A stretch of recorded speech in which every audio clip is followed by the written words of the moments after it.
All right. Good morning, everybody. Happy April. Go ahead and call this meeting to order, and we'll stand and do the pledge. I pledge allegiance to the flag of the United States of America and to the republic for which it stands, one nation, under God, indivisible, with liberty and justice for all. All right, if we could have the roll call. All right, good morning. Lorraine Koss is not here yet. Charles Venuto? Here. Vinnie Toronto? Here. Don Dice? Here. John Windsor? Here. Terry Casto? Here. Bobby Putnam, are you on via phone? Not yet. Okay. Laura Lee is not here yet. Stephanie is not here yet. Kimberly? Todd is not going to be here. Kurt Smith? Here. Barbara Wall-Scanlon? Here. And Eric Manis. Here. All right, we do have a quorum. Okay, thank you. All right, first thing is we'll look for a motion to approve the agenda. So moved. Okay, Second. all right. Moved by Dr. Windsor, seconded by Barbara. Any discussion? All right, any public comment? All right, we'll go ahead and vote on that. All those in favor of approving the agenda, say aye. Aye. Opposed? All right, passes unanimously. The next thing will be the approval of the minutes. Is there a motion? So moved. Okay, Second. all right. We got a motion and a second again. Any discussion? Public comment? All right, we'll go ahead and approve the minutes. All those in favor, say aye. Aye. Any opposed? All right, passes unanimously. All right, let's get down into the meat and potatoes. Virginia, the monthly progress report. Good morning. I'm Morning. going to try to be brief because we've got a whole bunch of great presentations lined up for this morning. Just some highlights of work completed this month. 10 more quick connects to sewer, 11 more septic upgrades to advanced nitrogen removing septic, 3 more derelict vessels removed. The 18-month monitoring at Castaway Cove down in Palm Bay found 1,144 oysters per square meter on average, which is really fabulous. So we're excited to see what's going on with our oysters, and I'm sure you'll hear more about that this morning. We have been awarded our first federal appropriations. 1.4 million for septic upgrades, and 1.7 million for O'Galley muck removal. The South Central Sea septic to sewer project, we now have 39 of those homeowners connected, and I know I signed off on a ton of paperwork the last couple weeks, so there should be a whole bunch more by the next meeting. Miko sewer line, the FP&L finally connected the power to the lift station, so the contractor will be able to finish up construction of that project, and then as soon as DEP approves the line for connection, we can start getting folks connected to that one. The O'Galley dredging project, we held the pre-bid meeting, and the bid opening is scheduled for next week. Everything is still on track for that, so we're looking forward to April 23rd. And Brevard Zoo is, they have just started constructing about 6,000 square feet of Oyster modules in Melbourne.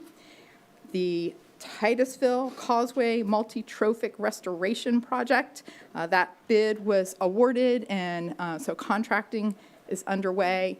That's the project along the south side of the causeway that will have the offshore breakwater, and then behind that there will be seagrass and clams and a planted shoreline. So a whole bunch of aspects to that project, which should get under construction this summer. And then not on this list, for outreach and engagement, we did a new RFQ. The old contracts are expiring at the end of, where they're in their last year. And a new company, Spark Tide, was selected. Spark Tide is run by, or started by Becky Clarkson. Becky has done a lot of work for us over the years. She was the one who produced the TDC and designed the brochures and many aspects of our website. So you're familiar with her work. It's just a new name. So Brandon's going to be working with her and MTN on transition over the next 6 months. So MTN will be continuing all of the current outreach through the end of September, while the new team gets up to speed and builds new websites and is ready to move over the Lagoon Loyal program. So This is the appropriate time for a question. You've made eye contact, so I wanted to ask, what, excuse me, what prompted the change? Was there a bid? Was it just executive decision for contracting? Contracts typically with Brevard County are for up to 5 years. You know, there'll be a 2 or 3 year contract with a couple annual renewal options. And so we were coming up on towards the end of those 5 years, and so it was time. Okay, so, and obviously, just to preventative conversation later, that was a decision that could be made by admin. That wasn't something that the board committee had to approve, just to who we contracted? The board approved the process, and everything went through through purchasing, through procurement. There was a selection committee that was appointed by the county manager, and, you know, it went through, all of that process. Awesome. Great, thank you. Yes. And I think, Kimberly, just real quick, that's an interesting or an important point about this program is that we set aside where the money should go through the projects, but we are separate from the contracting.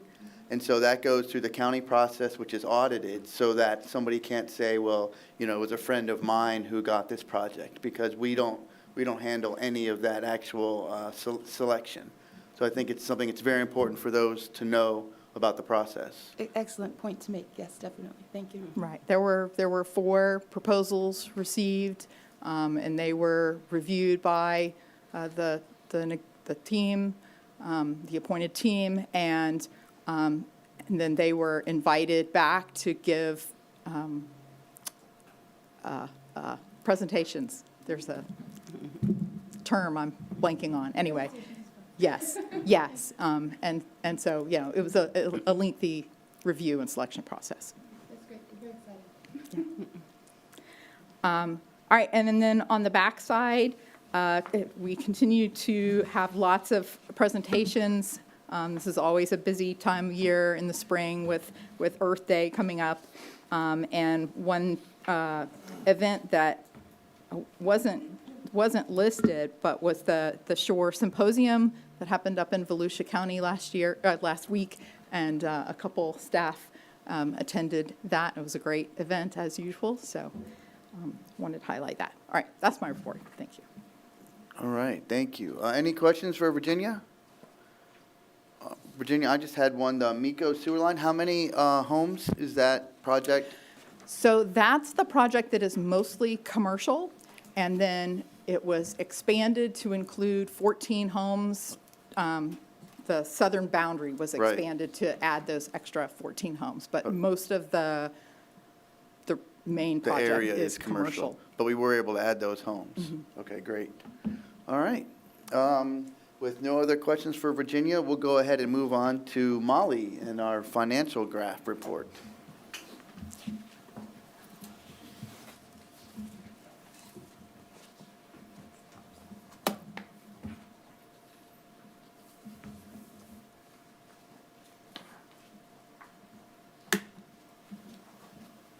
Good morning.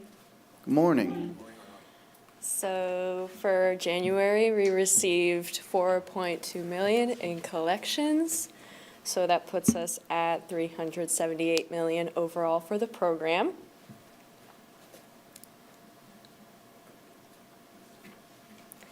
And for the monthly statement, we are at but overall budget 415 million and total assigned 329 million.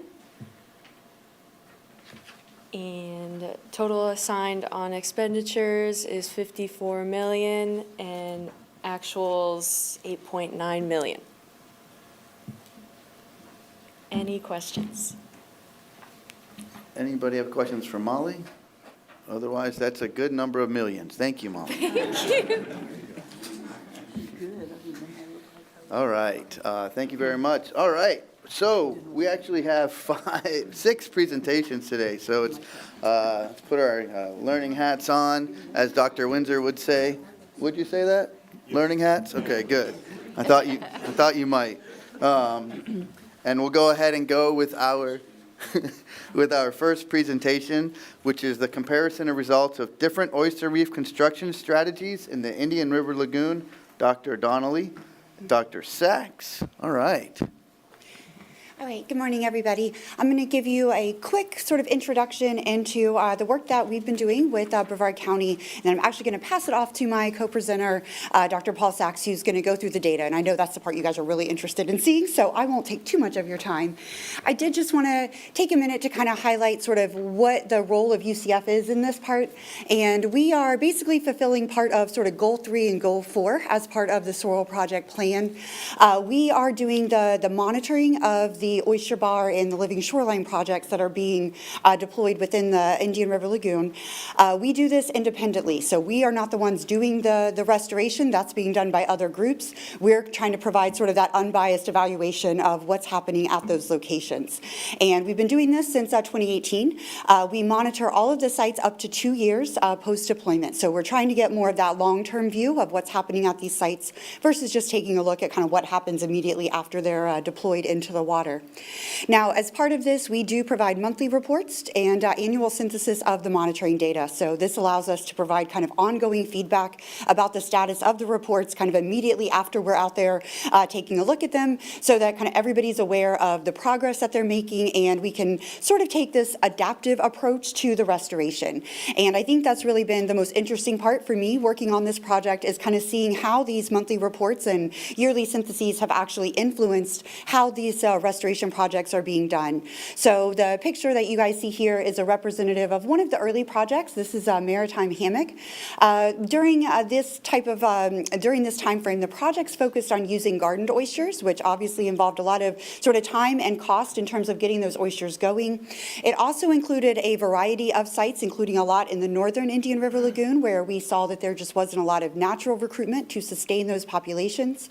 We also found site-specific conditions had a really big impact influence on the success of the project. So what you guys are seeing here kind of in that lower part is these nice clusters of oysters. This would represent a site that did very well. All right, we saw quite a lot of range in the success, with some sites barely having any oysters at the end of those initial monitoring, all the way up to sites that were doing very well and had high densities. So we were able to use those initial sites to make science-based recommendations as the projects moved forward to make sure that we were maximizing the use of these and getting the best possible results. So this included recommending using sites where there was natural recruitment in order to sustain populations. And at this point, all of the sites that you're going to see presented today didn't need any gardened oysters at all. So all of the oysters that came into those locations came from those natural populations, which definitely made the projects easier, and as you'll see, had much higher success over time. We were able to provide site selection criteria, so avoiding areas that had extremely high fetch, where a lot of wave energy ended up smothering a lot of the bags, as well as locations such as in canals where water quality or water flow was not great in order to support the oyster populations. During this time frame, we've seen a major shift in restoration from using plastic shell bags, which is what you guys see in this image here, to biodegradable materials. So all of the projects that Paul's going to present on are these sort of transitions into these biodegradable materials, removing the plastic from restoration so we're not contributing to the plastic pollution any longer. And then finally, a change in oyster structure design. So moving away from just kind of stacks of bags into areas that we think are going to be more sustainable for the oyster populations long term. And with that, I'm going to pass over to my co-presenter, Paul Sachs, and he's going to walk you guys through the recent results. Okay, good morning. So I'm going to talk about results from 3 different locations. The first one I'm going to talk about is down here in the south at Wexford on the east side. This is in Melbourne Beach. Second one is at Castaway Cove over just north of Turkey Creek in Palm Bay. And the last one is up in Rainwater. It's called Rainwater. It's just south of the Ogallie River up to the north here. All these sites were fairly recently constructed, and they were all populated by natural recruitment of oysters. Okay, just to review briefly the life cycle of oysters, so we understand where that natural recruitment is coming from. Oyster adults, both males and females, they release sperm and egg into the water, where if they mix, they will produce a fertilized egg that over about a 2-week time period, they metamorphose into free-swimming larvae that, once they're mature enough and they find a suitable substrate, they settle onto a hard substrate, preferably other oyster shells, which emit a hormone indicating it might be a good place to settle. And then they grow up to become adults. Here in Florida, and the Indian River, this time period to grow from spat, the newly settled larvae, to an adult can take anywhere from 3 to 12 months. For comparison, up into Chesapeake, it takes 2 to 3 years. So things go pretty quickly here. Okay, our monitoring methods involve looking at these breakwaters, looking at these sites at 1, 3, 6, 12, 18, and 24 months after the construction has been completed. Samples are selected from these sites at a ratio, for monitoring at a ratio of 1 sample for 25 feet of breakwater length for a minimum of 3 samples per breakwater for module. Sample size is 3 gallons of oysters, oyster shell per sample site. We do that to be consistent, make sure we have we're looking at the same volume material, whether they're coming from shell bags, gabions, corrals, why not, just so that we're consistent that way. The samples are censused for looking at, among other things, looking at the total number of live oysters in the sample, and we measure the size by looking at what's called the shell height, which is the length from the hinge to the outer edge of the shell. All those oysters and everything are then returned to the sample site after census, so they're returned back to the, living back to the module within an hour or 2, so everything stays alive. Okay, first site I'm going to talk about is Wexford project. This was in Melbourne Beach. It has 3 shell bag modules and 2 metal gabion modules. So this is looking at a comparison between the shell bag, the traditional shell bag construction, and construction with the gabion modules. All modules are subtidal.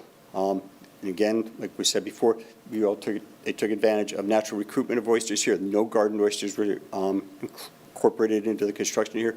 Construction took place in March of 2021, and we finished our last monitoring there in April of 23. The shell bag modules have a base layer of 2 shell bags with a single one stacked on top. So it's almost a foot high or about 25 centimeters high up off the bottom, and they're about 2 meters wide and they're almost 23 meters long. The gabion modules have 3 gabions. The gabions are 2 feet long by 1 foot wide, about 6 inches high, stacked. Comes up to be about almost a foot high. And these were, the base is about 3 feet or 3 meters wide, and they came out again to about 23 meters long.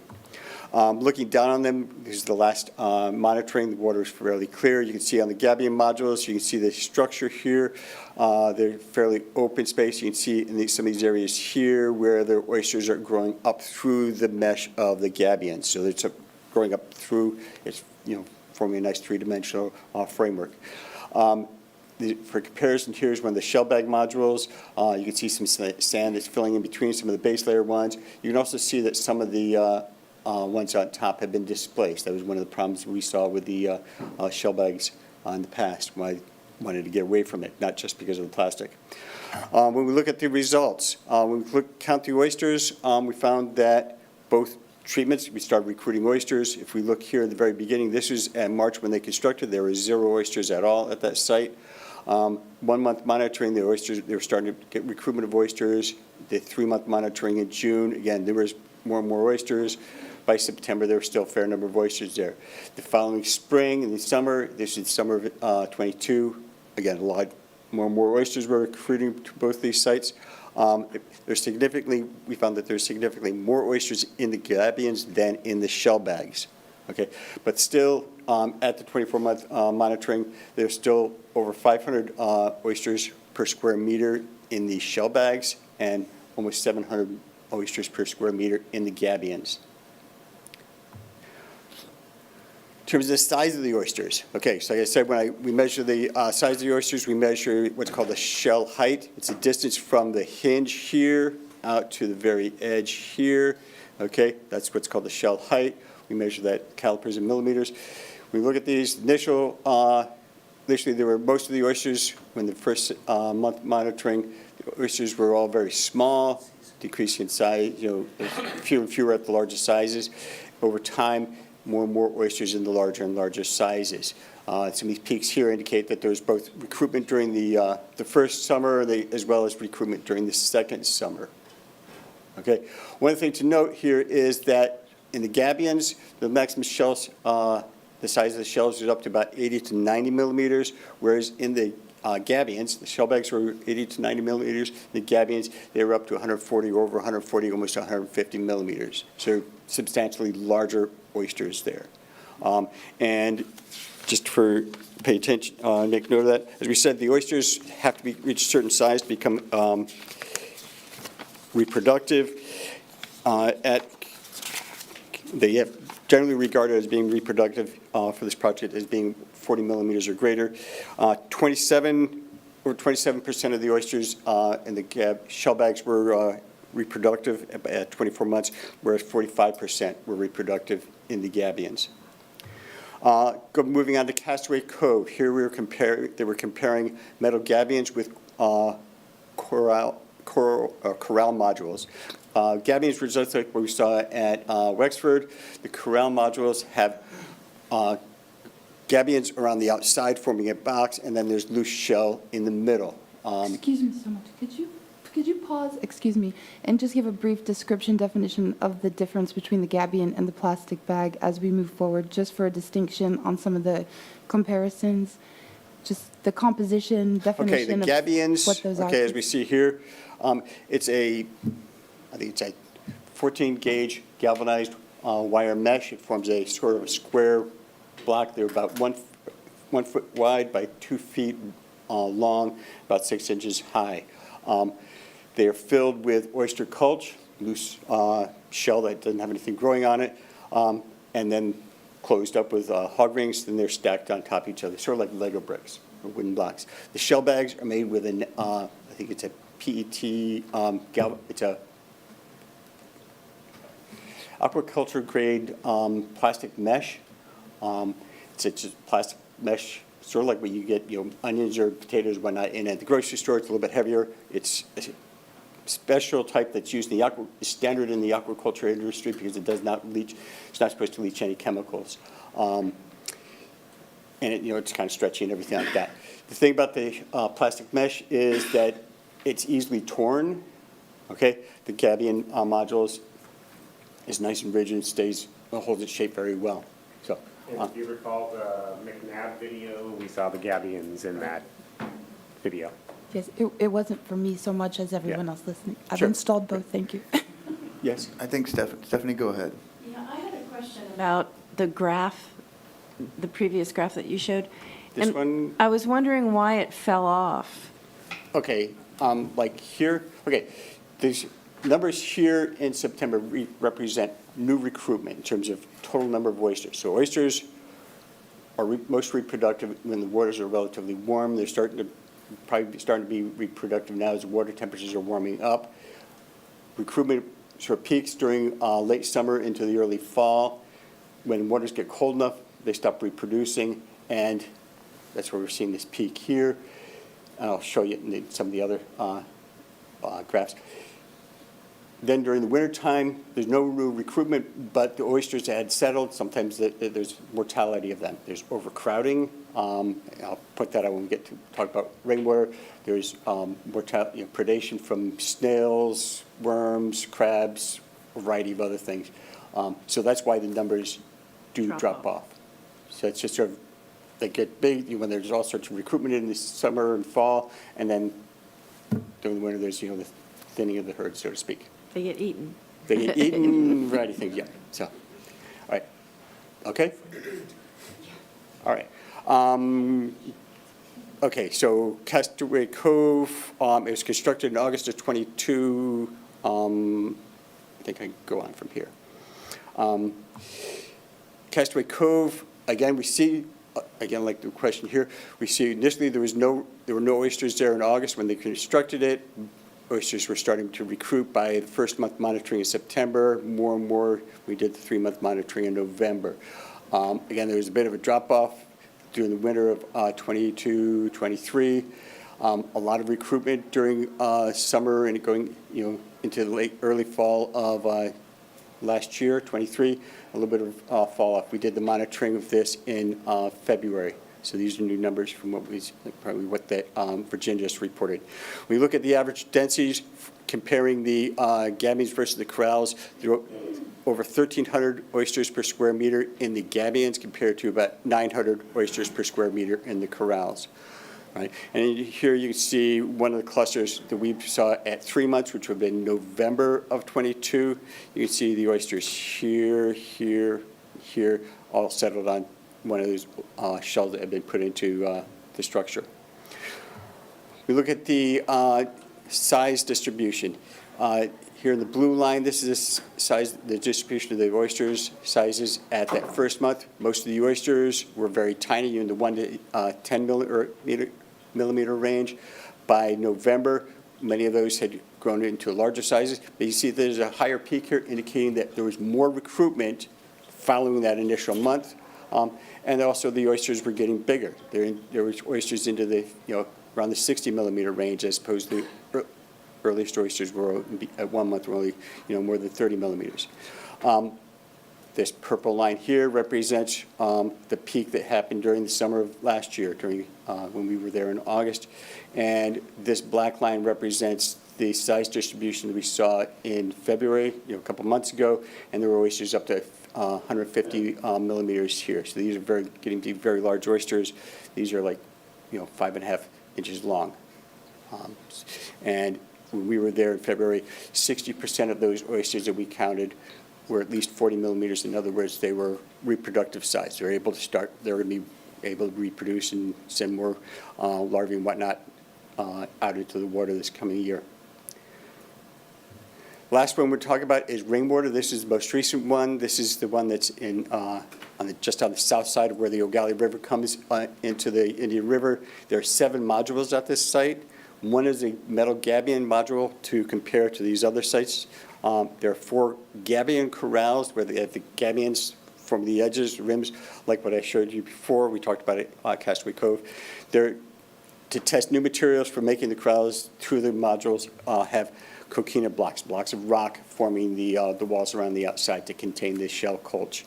Again, all modules are subtidal, natural recruitment of oysters. These were construction occurred during September into October of last fall. We just completed the 6-month monitoring a couple weeks ago, so these are still preliminary numbers I'll be showing you. Initial numbers were extremely high when we were there at 1-month monitoring in November.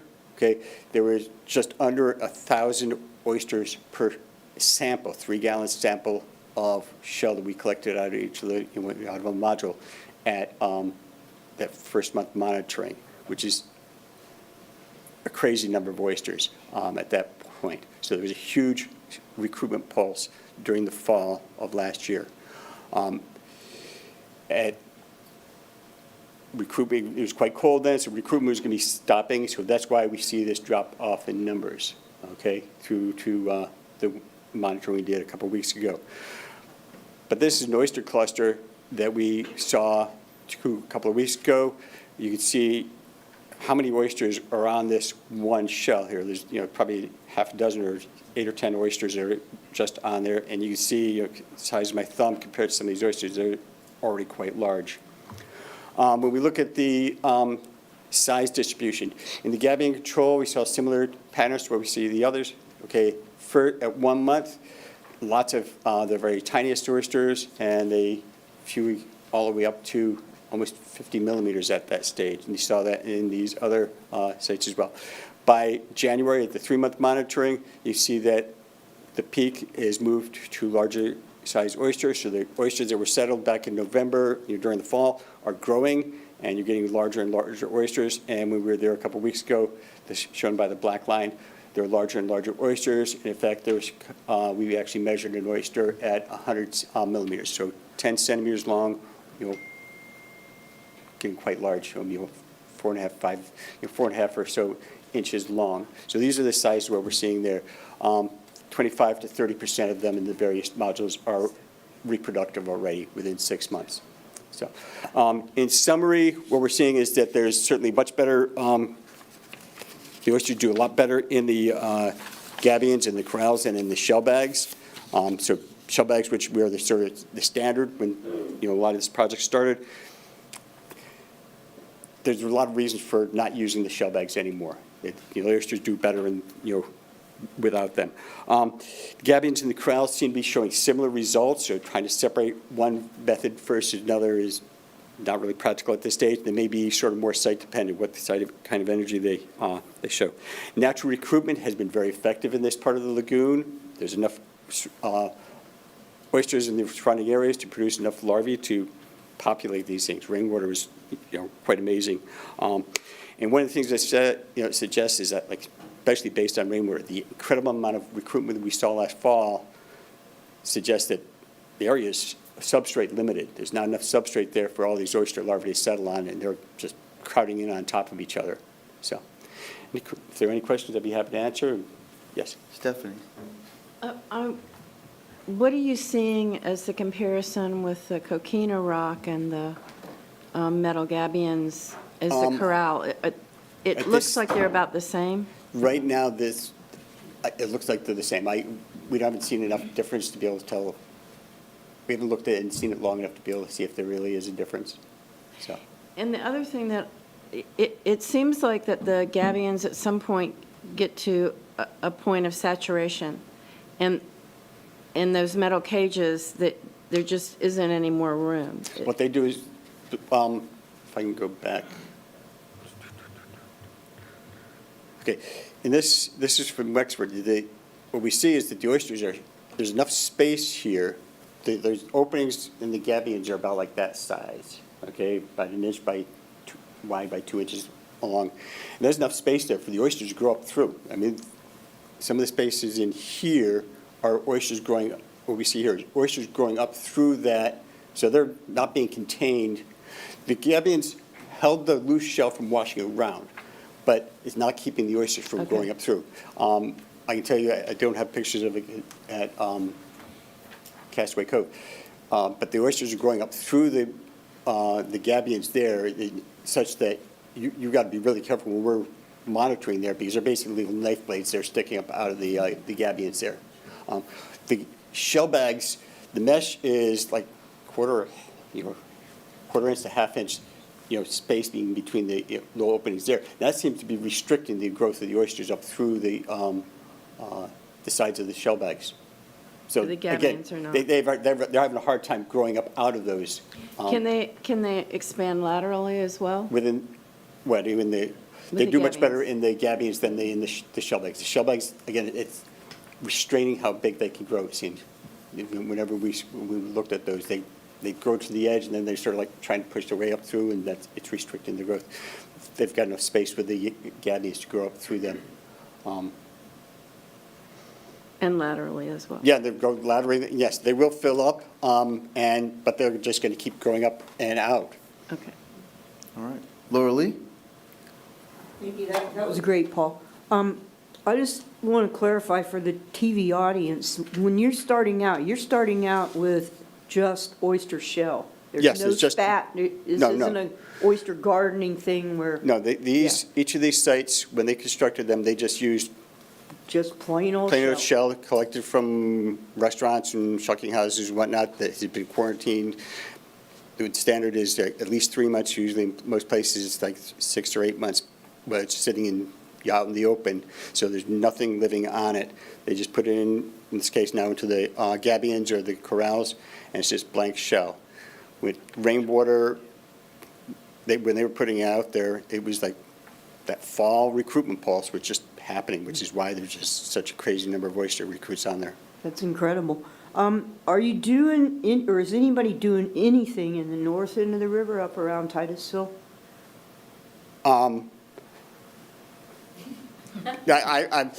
We've got, these projects are a little bit further south. There's one project we're monitoring at McNabb Park in the Banana River. But that's further north up towards Titusville. I'm not sure of those.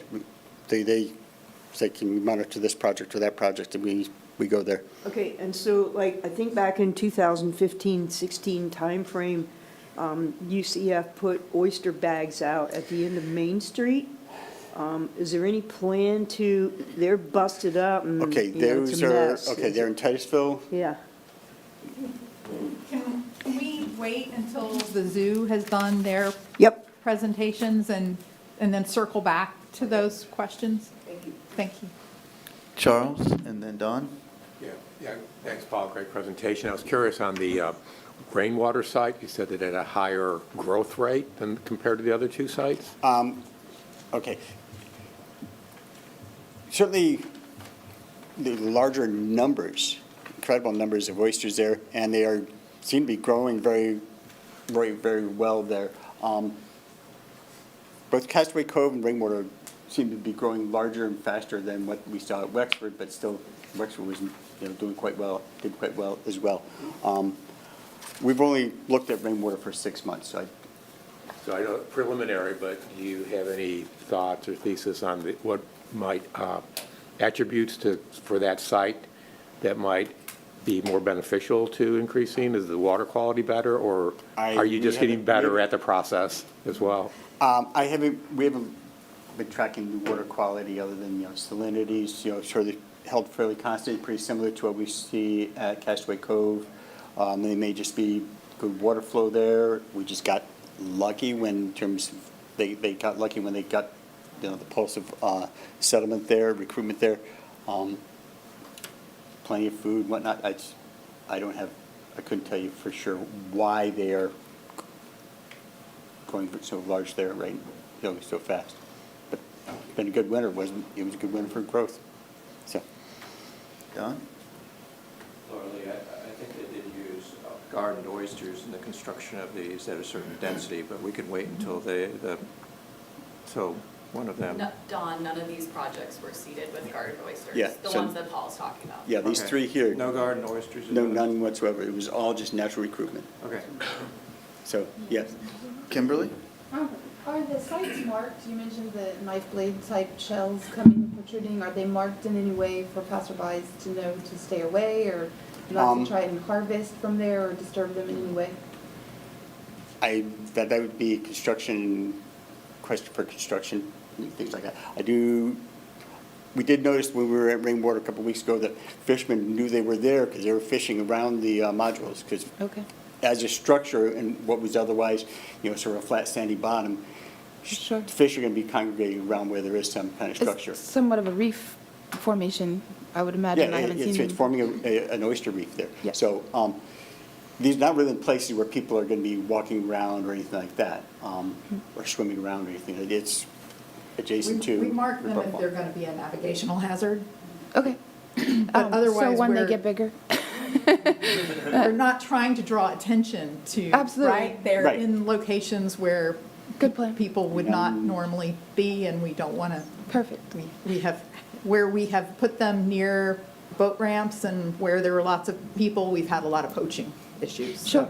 Okay, yeah. yeah, that's what I was asking in somewhat way. You also mentioned that the growth was somewhat limited because of the lack of substrate. Is there any plan to test adding substrate? Would that be wrong because Okay, of well, the things that we just each of these addressed? projects are actually placing substrate in a place where there had not been substrate. So The rest that's of the the goal. lagoon is bottom and this to- whole area is just a sandy, silty, muddy bottom. So there's nothing for the oysters to settle on. So are these closed test sites, and once these tests are finished, they'll be removed, or is there plans to allow them to grow and expand where they're at? Is that the goal? What we do is we're counting the oysters to see what was They would stay. growing there. and They expand. will If stay, they're with the successful, exception they of will any stay. plastics that need to be removed. Correct. They will be a permanent structure in the lagoon. Correct. Okay, great. And last question, are there any tests done on any composition of what the oysters have, toxicities or anything in there? That's Or not part of our. not part No, of your? we don't. All we're doing is we're counting how many oysters are there, the sizes. We assess, we census what else is in there, there's sponges, crabs, snails, that we, collect in our samples. But Possibly in the future, we could get some samples just to see what kind of cleansing they're doing, because that's another huge benefit as well, to remove any toxicities that might be in the lagoon, obviously, as we're, focused on nitrogen and phosphorus to get it out of the lagoon.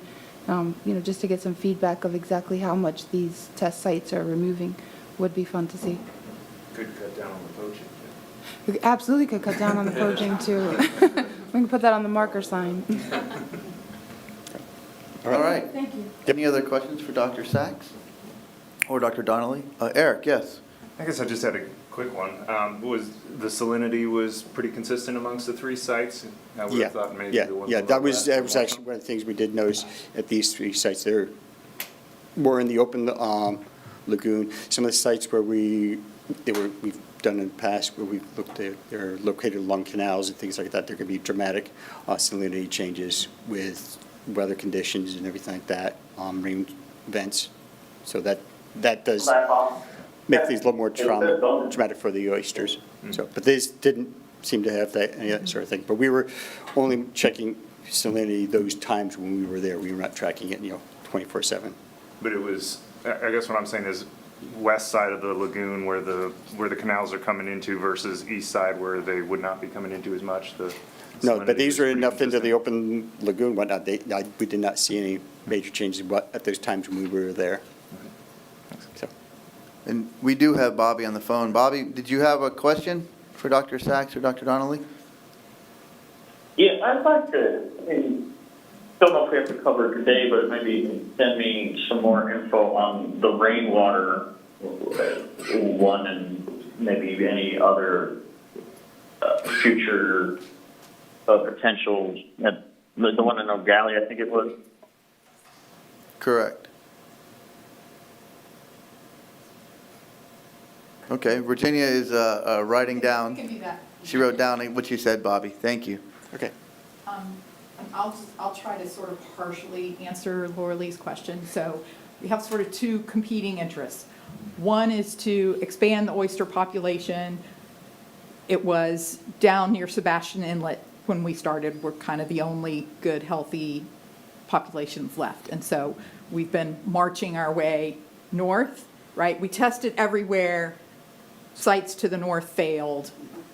Then we, pulled back, and we've been using the garden oysters to introduce oyster populations and march that population north. But we also wanted to get out of using plastics and test other materials. So to do that testing, and you see where we did compared, like at this site, we're going to do this design and this design right next to each other with all the same field conditions so we can see, you know, how they compare. And then, you know, at this next site, we're testing sort of, you know, method 2 against method 3. You want to do that test where you have a good oyster population that's going to tell you how those structures, you know, work. You don't want to test that in an area where you might not have oysters settle to answer that question. So that's why his presentations have focused on the southern sites, but we're also working on continuously marching north. All right. Dr. Sachs, thank you very much. Dr. Connolly, thank you very much.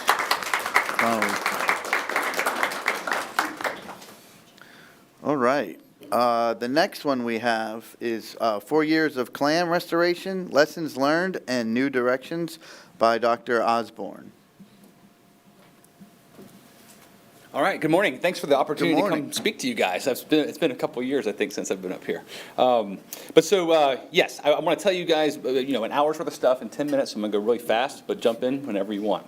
I want to say, first off, that this program has been really great in that we have a ton of support, right? There's a lot of support both from our agencies, our municipalities, and private industry groups and things like that. So the public is behind it 100%, and we're finding that is this kind of group work makes for success. And so I really want to acknowledge all of these guys that are involved in it. And I want to acknowledge specifically 4 people who really make this happen. I get to do the science stuff, but the real work comes from Captain Blair Wiggins, who is kind of our voice and the catalyst for the Clam project. Norman Kolsch and Corey Redwine are both the muscle in the field that are really monitoring these sites every day and working with them. And then Mike Sullivan at Premium Seafood, who is producing clams by the millions for us to put out, which is really great. And I'm really, really proud of these guys, and they make it possible. And also our funding sources, I can't say we could do this without money, so it's been really important that we do that, and they've been great. And there's lots of different things going on with that. But you guys know the history of clams in the IRL. We had a lot, then we didn't have a lot. And at that point, we started to see other things. We can't say that algal blooms are because we lost bivalves, but we can say that it didn't help the cause any, right? So the initiative here was to bring back, you know, native species to the lagoon in an attempt to help reduce turbidity, which then allows our seagrasses to get back. And so that's the big picture view of what we wanted to do. And I think the plan that we started out with was pretty broad. You know, we were trying to do a whole lot of things at once. We wanted to improve that water quality. We wanted to use, you know, techniques that were tried and true with commercial aquaculture, and that's what we've been doing, and it's been working. And we wanted to leverage this kind of what we're calling short-term natural selection. I mean, the clams that were left after our super blooms, you know, whatever was left was really strong. Their genetics were strong, and we've been calling them super clams for a long time, but we actually have some genetic evidence that that's the case now. And I'll tell you about that in a minute. But so we put them out. We fake track them, see where they go or how they survive, and we assess that. And so we also thought, well, there's some economic incentive here too, because we've given aquaculture an alternative endpoint for some of their products. You know, if you're in closed waters, you can't sell clams or oysters in closed waters, right? But so the idea here is that, you know, restoration work could actually be an economic incentive, and I think that's a good one, and it is working. We've engaged quite a few so far. And then, of course, you know, we want to keep the public aware of what's going on all the time, and we make a big push for that. Now, we started this project, we had a little bit of guidance from a paper way back, and it just told us kind of what the salinity looked like between Sebastian Inlet and all the way up to Edgewater, right? And we noticed it was depressed right in the middle, right around O'Galley Causeway, and that gave us a little bit of pause. We said, let's work with this. And just as Virginia mentioned before, we're kind of working from the inlets in. You know, it's a strategic approach. We went first and put everything out and saw what happened, and then we kind of started working in from the inlets to get those populations going. And as you can imagine, that's kind of what we see here on the figure for survivorship over those last 4 years. You know, we've put in a lot of sites, right? These are just the big sites, what I call like large sites. Most of them have upwards of 1 million clams on them. but those spawner sanctuaries are supposed to seed the rest of the environment for us, right? And that's part of the strategy. But we did notice that along that same gradient of salinity, we have variable survivorship. You see Banana River's kind of the poorest of the ones, and it's also the lowest salinity, by the way. And as you can imagine, as we get closer to the inlets, the salinity goes up, and clam survival is much better. It's not the water quality so much as the specific salinity, we think, that is driving that relationship, right? So that brings us around to thinking about, well, maybe stormwater is something that needs a little more attention, right? And that's one of the soapboxes I'm trying to stand on about that. With this project, we see that gradient very clearly. Okay, so to date, I meant on that last slide, to date, we've put out about 27 million clams, and we just put out 6 million last week with a drone, and I'll tell you about that in a minute too, but it's been a wholly different approach. Those are adults. Those are adult clams that we put out. We're trying something new with seed clams, and I'll get into that in a second. But just a one graph to kind of drive home the salinity picture. You know, we can see on that bar graph on the right, if you just focus on that, so this is a really busy slide, you can see the lower salinity sites are the lower performers. Right? And as the salinity is not static across the year, it varies. We do see when it's depressed below that purple line, which is right around, it should be around 18. I think it's got moved around on my graph a little bit. But below that line is really where we start seeing problems with the population. And so I think that really pushes us toward this idea that salinity is a driving factor. One of the most simple things to measure in the lagoon, right? But we don't necessarily pay a lot of attention to it until we see funny things happening with shellfish and things like that. And so that's a big part of the story in where we're at 4 years later. And I want to bring that up specifically because it's not been something on the radar for a long time. And we're worried about algae, we're worried about nutrients, all these things, which are definitely bad. And don't get me wrong, I'm not saying salinity is worse than that. I'm just saying that that's an indicator of what's happening. Our stormwater problem is big. And we have just accelerated kind of with our development, things like that, in our engineered waterways, this kind of, flashy addition of fresh water to the lagoon. And that has some serious impacts. Our species, we call them polyhaline species. They exist between that 18 to 30 parts per thousand salinity range. But that's a survivor. That's a survival approach. And, I think what we're missing here when we look at this is being okay. We miss the thrive idea, and that's what we're seeing with clams, and I think we'll probably see it with other species too, that they can survive the low incursions of salinity, but they don't thrive under those conditions, right? And so the salinity issue is one that I think needs more attention. And when that stressor is there, just like us, we're stressed out at work, we get colds, our ability to adapt to our environment is depressed. And so when we think of salinity as a stressor, then there's other things that happen, impact us a little bit more. And so this past year, we had that heat wave. Remember the hot water in the lagoon and some algal blooms at the same time and a lot of rainfall, so we had low salinity, and we saw our highest levels of mortality or our lowest levels of survivorship last year of the planted clams that we put out. So that's something that needs to be thought about maybe a little bit more in terms of how we're raising the lagoon back up and what we need to do. Predation's always present, so I say that's kind of not part of my analysis as we monitor it and we know what's going on, but it's a constant, in some places more than others. But salinity seems to be the big variable out there. Okay, good news, we're seeing tremendous recruitment, which I think is important. That means it's working. There's a lot of folks working on clams right now. You're gonna hear from some of them in just a minute, and all of these efforts going together, as a big picture of clam restoration, I think is having a strong impact, right? We're seeing villagers. We started looking, when we started the project, and what a water management district looks also. And we weren't seeing villagers in the water for clams for a long time. We first started picking them up in 2022. And last year we saw them again. And we're monitoring them right now because this is the season for reproduction. But we're also seeing recruitment. So I get texts from fishermen all the time and say, hey, look what I found, And when I see little guys like that, I know that those weren't there in 2011. So they'd be the size of his hand, right? So we know that the process is having an effect. And I think that's great news. Kind of findings and impacts, we've been able to, for stakeholders at least, engage 4 commercial growers in restoration aquaculture. So there's some economic lift there, 3 of which are in Brevard County. And We're also reinvigorating working waterfronts in Mosquito Lagoon, which is whole other project I'd love to tell you about sometime, where we've got active clam growers working there on leases that are owned by one of our partners and kind of trying to reinvigorate clam aquaculture in open waters of Mosquito Lagoon. The science outcomes, we definitely see evidence of successful reproduction, in our water sampling and in our just seeing, small clams out in the field that we didn't plant. But I do think that more than anything, it tells us we need to start looking at stormwater a little more. It's the vehicle for nutrients, right? So we know that. That's a big problem. But the vast amount of it is also hindering the restoration of the lagoon. And so there's some replumbing work that needs to happen, and I don't know how. I know that's a huge project, but it's something that we need to start thinking about. We've also developed some new novel techniques I want to tell you about in just a second, using a drone, which is a totally different approach that I think is pretty fun. But before I get there, I just want to give you the evidence of molecular mechanisms driving the super clam resilience. And I want to give this credit to Krista McCoy from Harbor Branch and her husband Mike and their postdoc Iris. They really did the work here. I'm not a genetics guy, but I'm going to try to tell you the truth about this.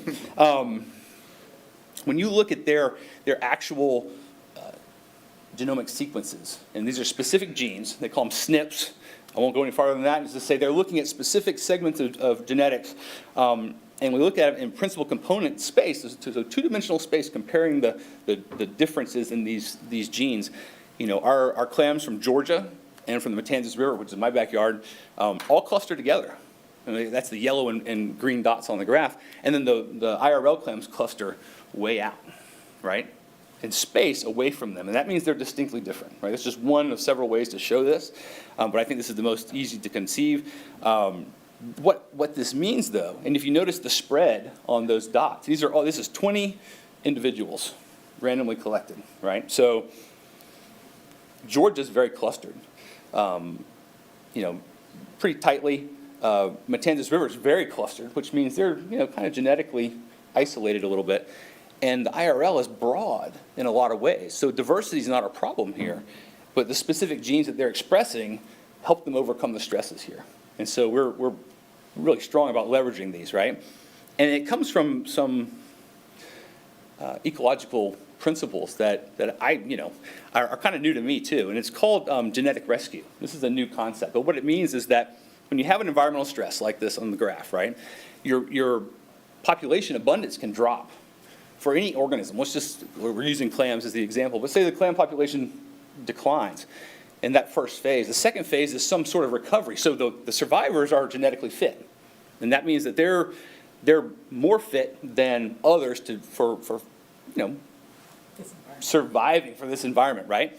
And then, that's the phase that we're in right now. We're in this second phase and where we're adding clams back to the system, and we want to make sure that they carry that population up into that third phase of recovery, right? So this genetic rescue idea, but what it also tells us, we got to be careful.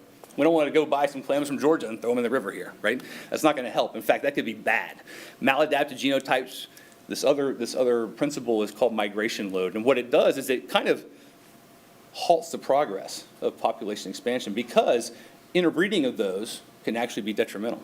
Kind of like releasing sterile mosquitoes to control the mosquito population. Common thing that people do, but it might not be helpful. So we're all trying to work together to bring these genetics to the forefront for now. And then, when we've recovered our system, natural drift will come in and diversify that some more. But one of the other findings of this analysis is that the current population is very diverse genetically when you look at it. But it also is expressing specific genes that we want to. And so we're leveraging that as hard as we can to do successful restoration. And we're calling it evolutionarily enlightened restoration. But that's just a way of saying we're paying attention to what's going on with these specific varieties of the same species. All right, the other new direction that we're doing is drone dispersal. And I call it the R strategy. And what that means in ecological terms is there's two major strategies of reproduction, right? It's K and R. That's what we learned in school. I don't know why they call them those. I think R is for rabbits because they reproduce a lot. That's why it's on there. But that's how I remembered it from college. So the idea here is instead of spending all the money we spend to grow these guys up, and we'd spend a lot of effort, right? It's expensive. It's expensive to grow 1 million adult clams. And that's a semi-truck load of clams to deliver to a site. So it's not a small process. It's very expensive, it's very labor intensive, but it gets them through the life cycle.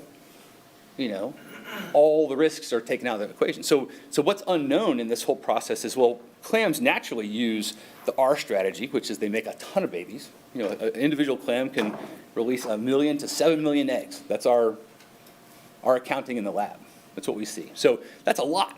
And if they can do that, then there's a strategy for that, right? I mean, that's just put as many out there as they can, and they're going to feed a lot of stuff. Fish are going to eat them. All the predators are going to eat them, but they can't eat them all, especially when you have an overwhelming amount of progeny, and that's the natural strategy of the clam. In fact, oysters do that too. And so the process here is like, well, we want to mimic that, get them through arguably the hardest part of their life cycle, which is the larval stage where they're free swimming and everything's eating them, right? We get them through that into the seed stage of like 1 to 2 up to 3 millimeters, and then we disperse them broadly, meaning that we kind of, as Blair would say, carpet bomb the bottom with organisms, and the predators are going to come. I mean, we're ringing the dinner bell, so they're going to come. Fish, crabs, all the things that eat clams will come, but they can't get them all, right? Because we've dispersed them evenly across. We do about 1 million clams per acre. And last week we did 2 fly days, and we put out 6 million of these guys at one location to see how it's going to work. So I'll hopefully report good news to you later. But I do think that even if we got 5 to 6% survival of these guys, we would be ahead of what we're doing with adults. So the strategy there is to try to do more with less money, and I'll have results here in a year or so to tell you about. Okay, I'm going to stop there. These are just some findings and impacts as far as like public outreach. You guys probably hear a lot about this, and we're doing our best to get the word out with our partners and everyone else. But the public is hearing about this on a regular basis, and we're happy about that too. Questions? Is a villager? A veliger. Okay, a veliger, sorry, I didn't define that, is a larval clam. So when they first reproduce, the eggs and sperm are out floating around the river, right? And when they connect, they're going to form an organism. It's a rapidly growing organism. They develop over about 10 days. And they are free swimming, so they're in the plankton, swimming around. And as they grow, they'll get heavier. And at some point, they'll fall out. They just get too heavy to swim. And when we can see that under the microscope, it looks like, I'll show you. Bottom left corner are free-swimming larvae. And they're just called veligers. That's a life stage. But they're basically free-swimming larvae. And they're free-swimming for roughly 10, sometimes up to 14 days, depending on temperature.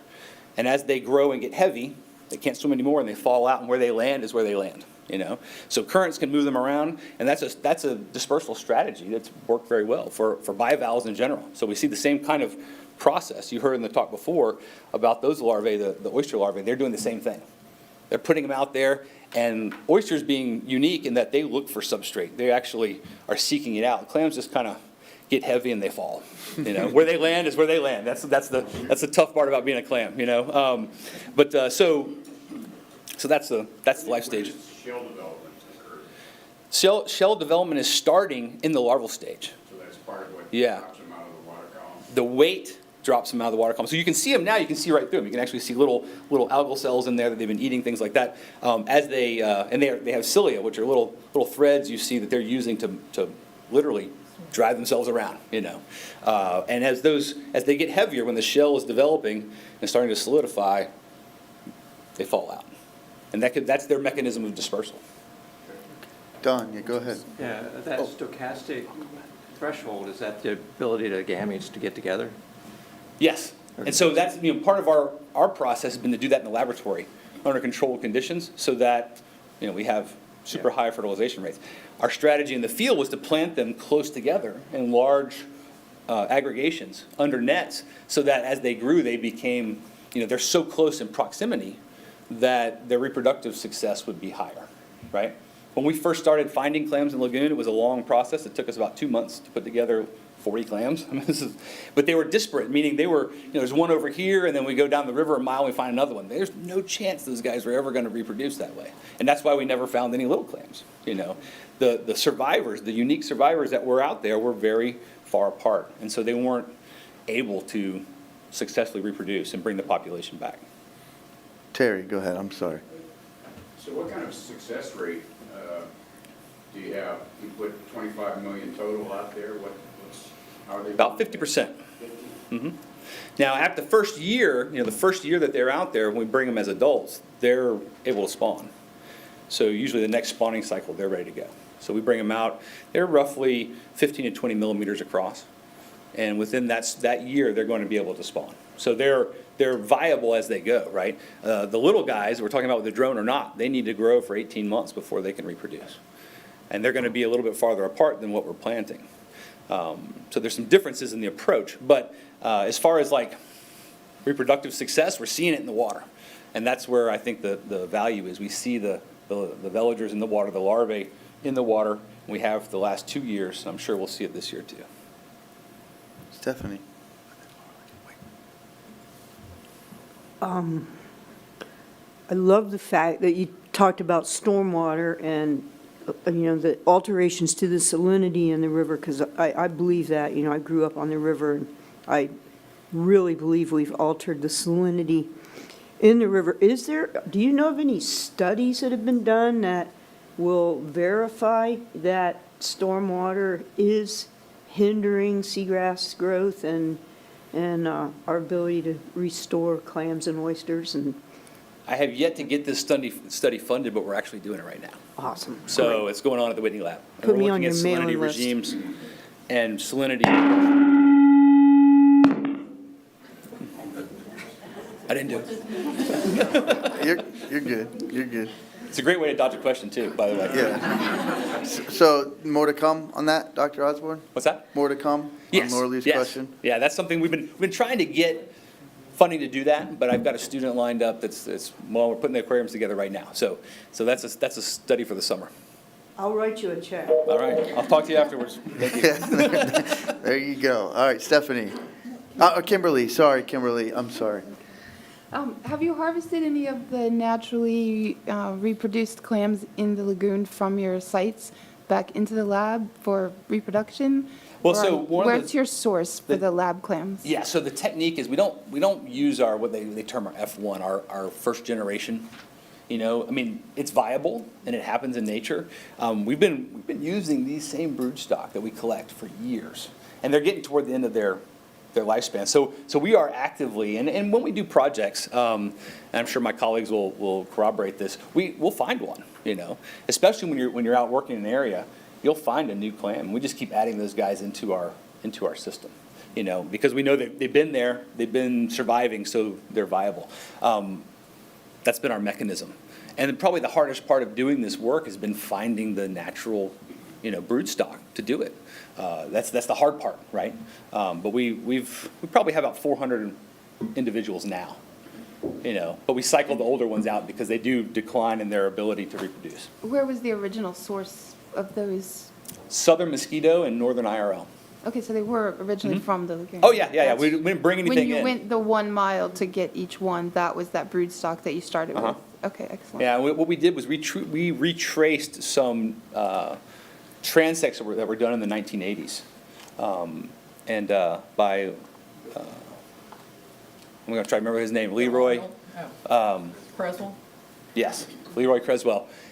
And Bill Arnold did some of this work back in the day. And so I can't talk to Leroy, he's unfortunately passed on, but I can talk to Bill, which I do regularly. And, we were going, oh, this place was hot, this place was not, let's go. And we went and we raked and got a couple of old-timer fishermen to help us, Then I got connected with Blair, and he's like, this is where we go, this is where we go, this is where we go.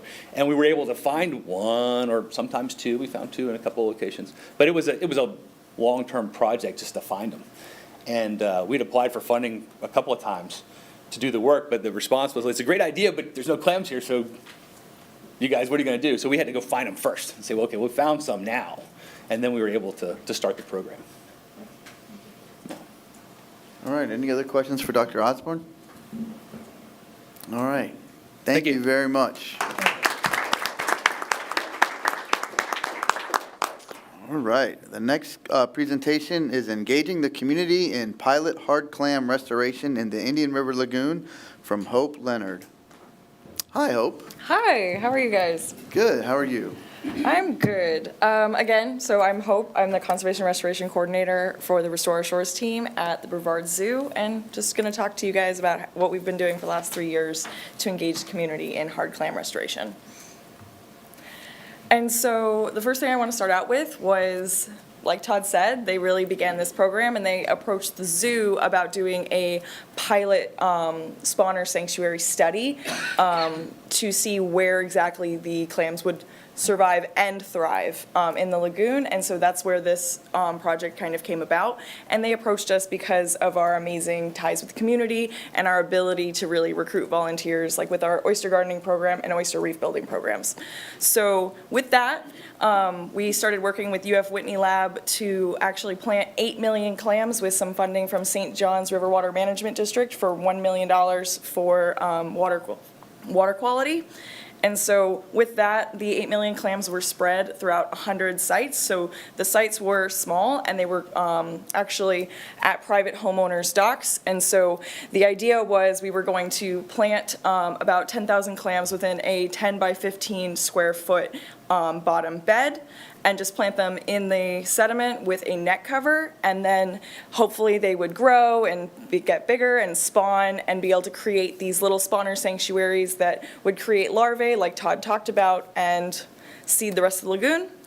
And then also doing the monitoring. So we recruited the volunteer force, so that was for the sites. And the volunteers that actually were at the homeowners, they actually helped care for the clam beds because we never could have done it without them, because 100 sites is a lot.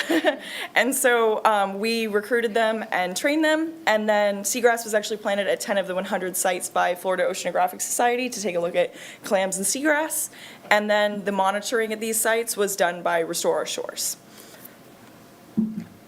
And so just a timeline to kind of show you guys and go back in time to see what kind of happened. And so in May and August of 2021, we did the site surveys looking at salinity, sediment, some of the things Todd talked about for what's best for clams. And then we did the clam bed training where you can see us with a workshop of some of the homeowners. That one was particularly in Grant. Just training them and telling them essentially what they're going to expect in the field, safety, things like that.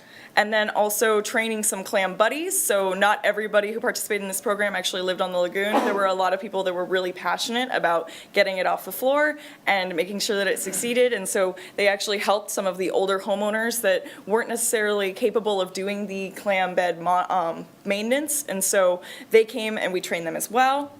And then clam bed installations happened in fall. And so you can see one of those net covers with a volunteer and Olivia, who's going to be speaking in a minute, putting the net over one of those spawner sanctuaries. And then winter monitoring occurred in January, February. It was very cold that winter, but it was very fun. Really great recruitment. You can see, not recruitment, but really great survival for that winter. And you can see some of the clams that are sitting on the tray. And then some great volunteers helping with our spring monitoring. And then we had summer monitoring.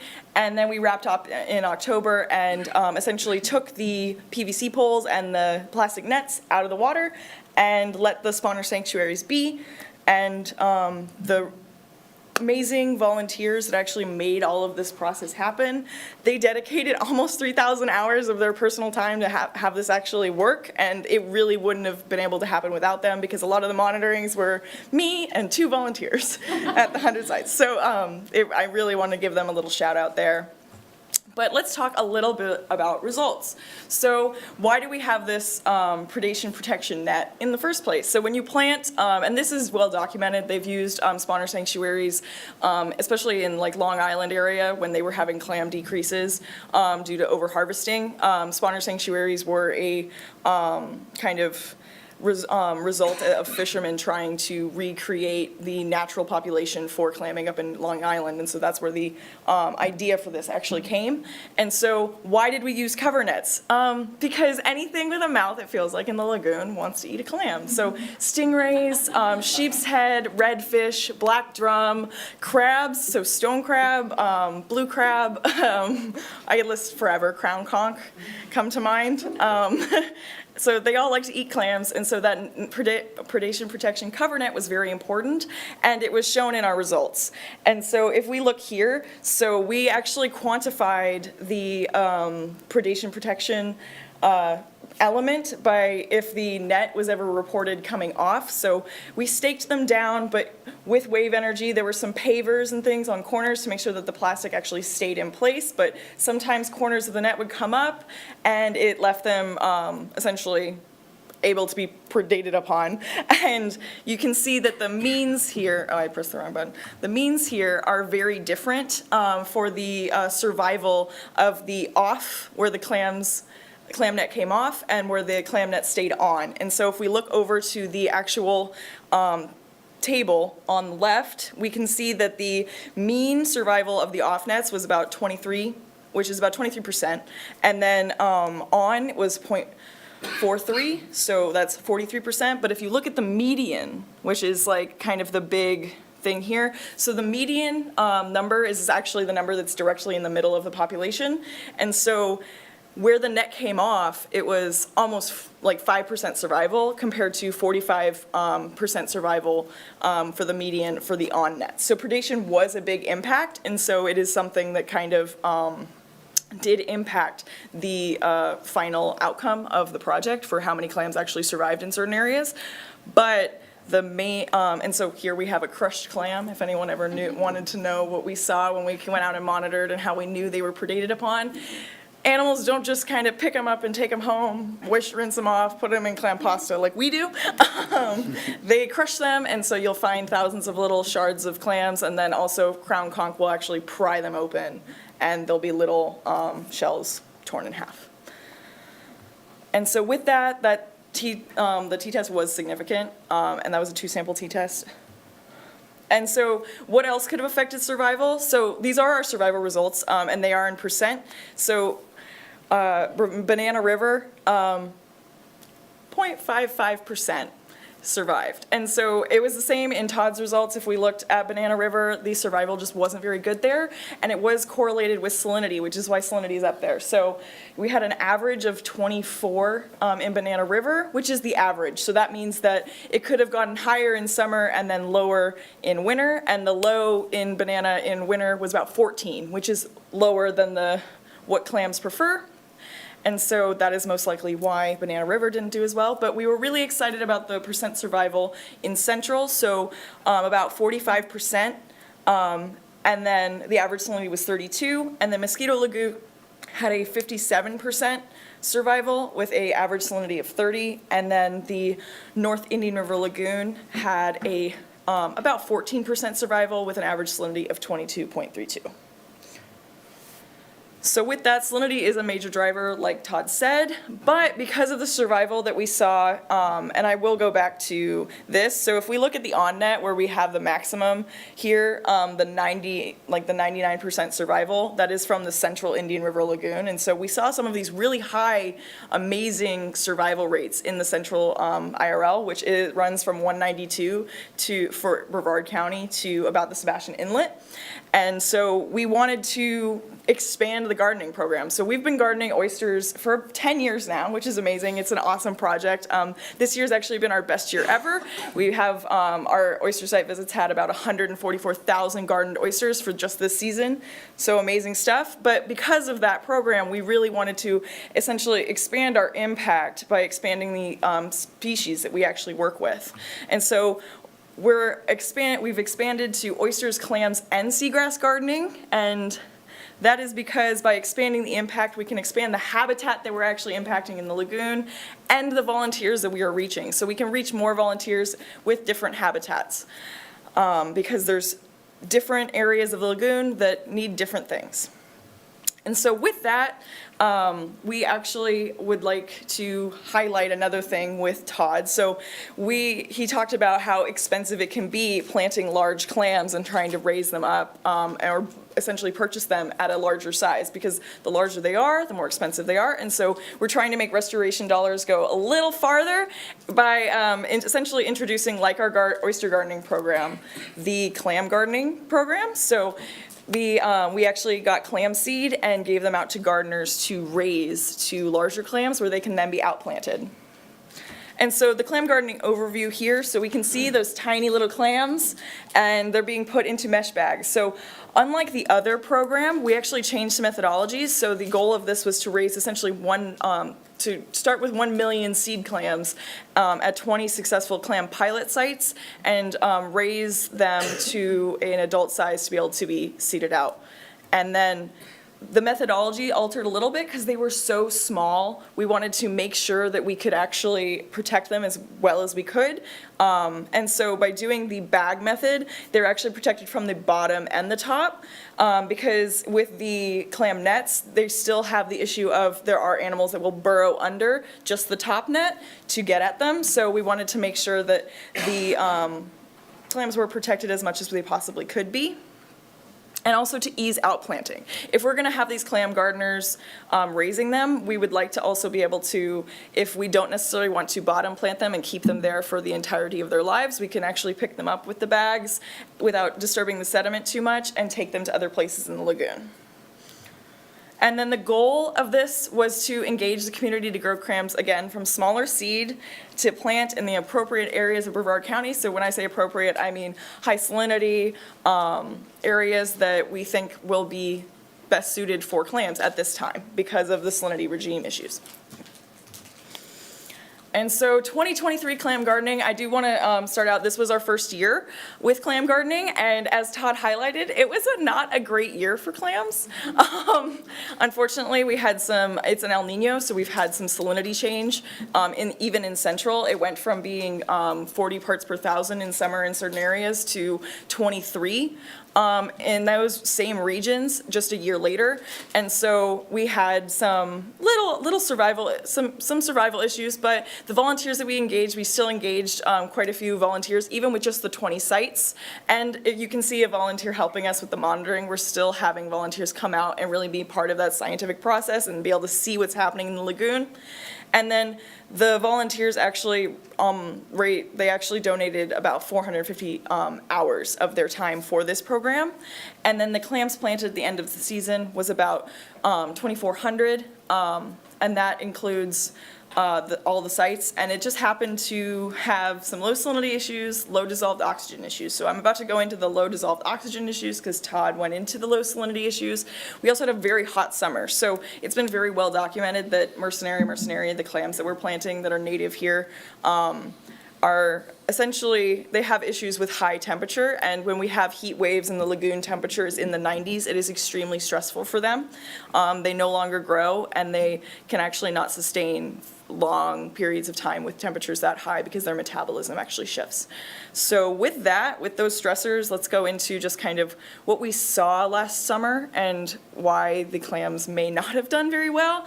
And so we did have this is some DO data from Florida Tech and Restore Our Shores dissolved oxygen sensors that are out in the lagoon. And so dissolved oxygen is essentially the oxygen that's within the water column that allows for fish and clams and everything to be able to respire just like we do.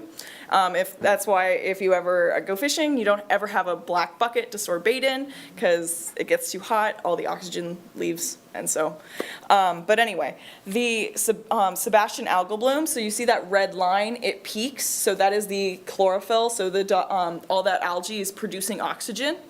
And so there's huge peaks, and then you watch it to the Sebastian fish kill, it has a few more peaks, and then around August 2nd, that red line goes really low, and that happens when the algae starts dying off and it's no longer producing, and that decay process actually sucks all the water, the oxygen out of the water column. And so that was the first fish kill, and that actually impacted some of our southern sites. And then we also had a Malabar fish kill, which impacted some of our other sites that were closer to the 192 causeway. And that Malabar fish kill happened on the 9th. And so if you look at that almost like green line, and you see it essentially get really low on the 9th of August. And so with that, what are we doing to essentially kind of come back from this and think about what we're doing next season? And so 2024 clam gardening, we're actually going to do a materials test. So we planted with these 2.5 millimeter mesh bags, and we want to make sure that we're planting and using the best materials possible for the best restoration possible. Just like with our oyster programs, and we're evolving materials always. So we're going to be also testing some 4 millimeter bag mesh to see how those clams do, and that's only possible because we are getting slightly bigger clams this year. The year before, our clams were about 3 millimeter, and this year we're doing 5.5 to 8 millimeter. So the larger you plant tends to be the more, essentially they're able to adapt more, because the smaller they are, the less likely they are to be able to adapt to temperature and salinity changes. And so with planting a little bit bigger, we're hoping that we can have a greater survival. And then also, we're actually able to put them into 4 millimeter bag mesh and try out just some more space, easier for their siphons to get up through the bag mesh and to be able to eat and breathe and move around. And then we're also going to try the 4 millimeter cover net, which we used in the original project, and do bottom planting just to see what the survival is between those, and then go forward from there. But we're very excited about these, and we actually just put in some clams, was it yesterday and the day before, to beginning for this program. So we're really excited about this upcoming season. And so I really want to do a shout out though for the volunteers that really make this possible. They are amazing. They are willing to come out on a short notice, and they are really, really great when they're in the field. They're willing to really get down and dirty, because I don't know if you guys know, they live in the dirt. So you really have to get in there to see what they're doing. So that's it. If anyone has any questions. All right, any questions for Hope? Oh, Laura Lee. Yeah, have you done any work up in the upper Banana River, like up inside the restricted access areas of the Space Center? Do you know what's going on up there? We have, I think the only area that we've actually looked at up there is for seagrass. So we have not done any clam work up there. We do have a site in Titusville for clam gardening this season, because there were a few sites in Titusville that did this, and the salinity was stable last summer in Titusville. So we are going to be looking at those sites again that were had a higher survival in Titusville from the year before, from the pilot project. How did the seagrass look up in the northern Banana River? Beautiful. Did it good? Good. Beautiful. Good. Yeah. I think they saw I think it's a Caulerpa nudibranch up in Parrish the other day, which is very exciting because you don't see them very often. They're cool.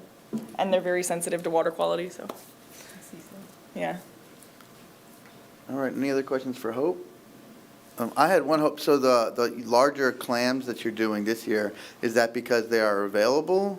So we actually, it was easier to group our, we actually have our own broodstock for this upcoming year, and we grouped our hatchery with the oysters in with the clams, just because it was easier for contracting, and we were able to essentially go out and collect our own broodstock for the clams upcoming this year from the central Indian River Lagoon region. Okay, cool. All right, thank you. All right, thank you very much, Hope. All right, our next presentation is the results of pilot seagrass transplanting efforts in the Indian River Lagoon using nursery-reared shoal grass, from Olivia. Hi, everybody. Hi, Olivia. My name's Olivia. I'm a senior conservation manager at the Brevard Zoo, and I like to think that I have the best job in the whole world because I get to work with community members in my own backyard to help restore different habitats in the Indian River Lagoon. So I get to work on the oyster, clam, and seagrass projects that we do. But I'm really excited today to talk to you about a pilot seagrass restoration project that we conducted last year. Many of you are probably already familiar with our Restore Our Shores program at the Brevard Zoo. Our mission at the Brevard Zoo is to share our joy of nature to help wildlife and people thrive. And one of the embodiments of that mission is our Restore Our Shores program. So working with thousands, tens of thousands, I think it's about 70,000 volunteers that we've worked with over the last 10 years to help restore these different oyster, clam, and living shoreline habitats. The photo on the far right is actually the Castaway Cove Oyster Bar that Paul was talking about earlier, and it's kind of hard to see, but in this area down here, you can see how densely packed in the oysters are and growing vertically. So we got lucky with a really nice clear day in the lagoon, and it's always fun to actually see the oysters firsthand because the water can be quite murky other times. But all of these projects have been supported in many ways by the Save Our Indian River Lagoon project plan. So our oyster bars, most of our oyster projects are funded by the half-cent sales tax, as well as our community collaborative program that Hope just talked about. So raising this baby oysters, clams, and seagrass with volunteers. But we've also received funding from St. John's River Water Management District and the IRL NEP. So if you asked our executive director, Keith Winston, a couple years ago if we would ever be involved in seagrass restoration, he would probably tell you, absolutely not, that's too scary. You know, our water quality issues in the Indian River Lagoon that led to a loss of seagrass have not, you know, dramatically changed overnight. We do still struggle with water quality issues in the lagoon, and they are variable. But when we were approached by some, you know, highly respected seagrass scientists, career seagrass scientists, one of them is in the room, about doing a pilot seagrass restoration project with volunteers, we couldn't say no because we love working in the lagoon and we love helping to answer the call in our community. So in 2020, we received funding from the Indian River Lagoon National Estuary Program to start our Grasses in Classes project. And we set up tanks in a couple high school classrooms where we were hoping that the students could rear seagrass to be planted in the Indian River Lagoon. We set those tanks up in March of 2020, the Friday right before spring break. And if anyone remembers what happened after spring break, the COVID pandemic really exploded and students didn't come back for the rest of the semester. So unfortunately, we lost most of the grass in those tanks and we weren't able to engage the students that way. But that summer we still persevered and we did plant seagrass that we purchased from a partner nursery, Florida Oceanographic Society down in Stewart. And we were still able to work with teen volunteers that we had at the zoo, our zoo teen volunteers, so that was really cool to still engage a younger age group. But we planted a small pilot at Maritime Hammock in Melbourne Beach, an environmentally endangered lands property down in Melbourne Beach. And we were looking at two different methods for planting, so just bare root planting the seagrass right into the sand or using a bamboo staple to help hold that seagrass in place. And we also looked at two different depth zones. So both of those depths were within the ideal seagrass growing zone, but one was a little bit shallower, one was a little bit deeper. And we continued to monitor that project through the summer, and we're really excited to see lots of growth. But there were challenges associated with the project. We didn't have any exclusion devices that protected the grass from predators. And we also had some really high water levels that around September and algae blooms that blocked sunlight from reaching the seagrass below. So unfortunately, we did lose most of the seagrass towards the end of the project. But in the winter of 2020, there was a very significant event that became the catalyst for a highlight on seagrass restoration in the Indian River Lagoon, and that was the unusual mortality event that we experienced with manatees. So thankfully, you know, the UME, I don't think they've officially called the end to it, but we had a great winter this past winter. And like I said, this event really put national attention on the Indian River Lagoon and helping to restore seagrass.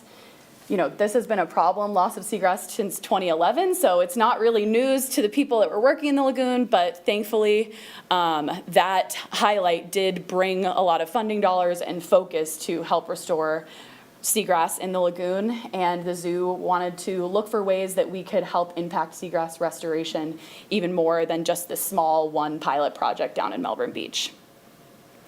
So we were approached by two very generous donors who had participated in our Clam and Oyster projects in the past. And they basically said, you know, what are you guys doing with seagrass right in the middle of this unusual mortality event? And at the time, we had some plans for a project in discussions with different partners, but that project had not been funded yet. And they said, we want to fund it. So very rare occasion of some amazing donors that wanted to see good work done in the lagoon. And we were able to use those funds to leverage more funds and apply for a grant from IRL NEP to construct a seagrass nursery down in Melbourne Beach. Dan is going to talk a little bit more about that. So I'm going to focus just on the planting and monitoring of seagrass in the lagoon.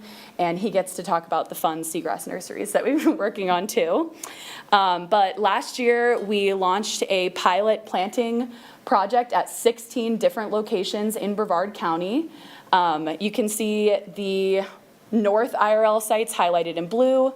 The banana sites are in coral, and the green sites are in central Indian River Lagoon.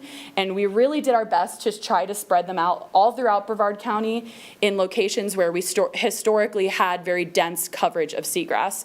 So we worked closely with the Water Management District and their long-time mapping efforts to come up with those sites. And each site is actually associated with a paired transect, one of the St. Johns River Water Management District transects that they monitor twice a year. So we have some historical data to go back and look at, you know, did we get similar densities to what they saw before the super bloom? And the experimental design for these projects included replicate plots at all 16 sites. So we had 5 4-meter square plots that were planted with seagrass, and then 3 control plots that were unplanted that we also monitored, because we wanted to see if there was any natural recruitment of grass in these areas, which in a lot of places we did see a little bit of recruitment, which is exciting. We used shoal grass, or Haliduli rhydi, which is the most common species of seagrass that we had in the Indian River Lagoon. And we chose that not just because it was the most common, but it's also considered a pioneer species, so it's tolerable of a wider range of environmental conditions. It's not as picky as, you know, its friends manatee grass and turtle grass that like really, really, really high light and really, really, really high salinity. So that's why we find it in many parts of the lagoon and not just down by Sebastian Inlet where it's nice and salty.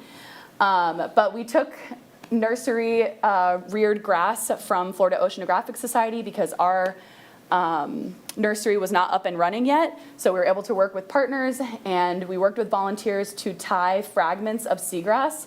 So the root or the rhizome and shoots, tie those to 6-inch steel landscape staples, and then plant them into the ground in the sand in an X pattern within a 1-meter square quadrat.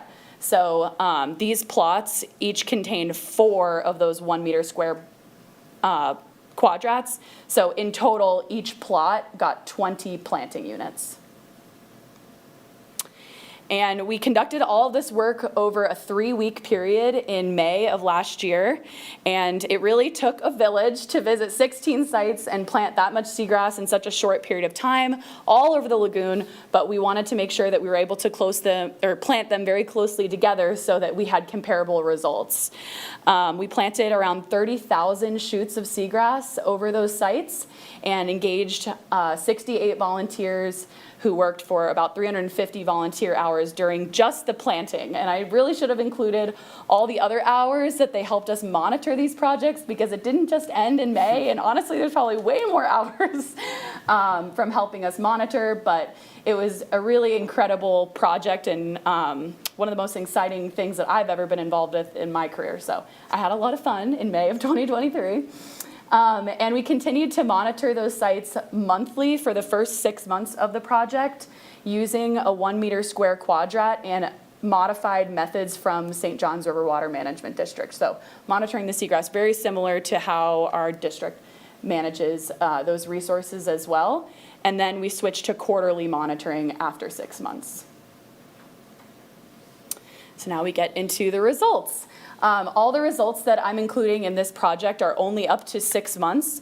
So we conducted the 9-month monitoring of these projects in February, but We haven't been able to QC all that data just yet, so we're just going to focus on the first 6 months of growth. So this box plot graph shows you the percent occurrence of shoal grass, the grass that we planted, in control and planted plots. So percent occurrence is the number of cells within that quadrat that contain any seagrass.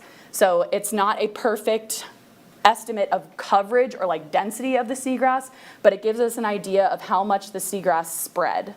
And as you can see, we had much more seagrass growing in the planted plots. So we planted the grass and it grew, yay.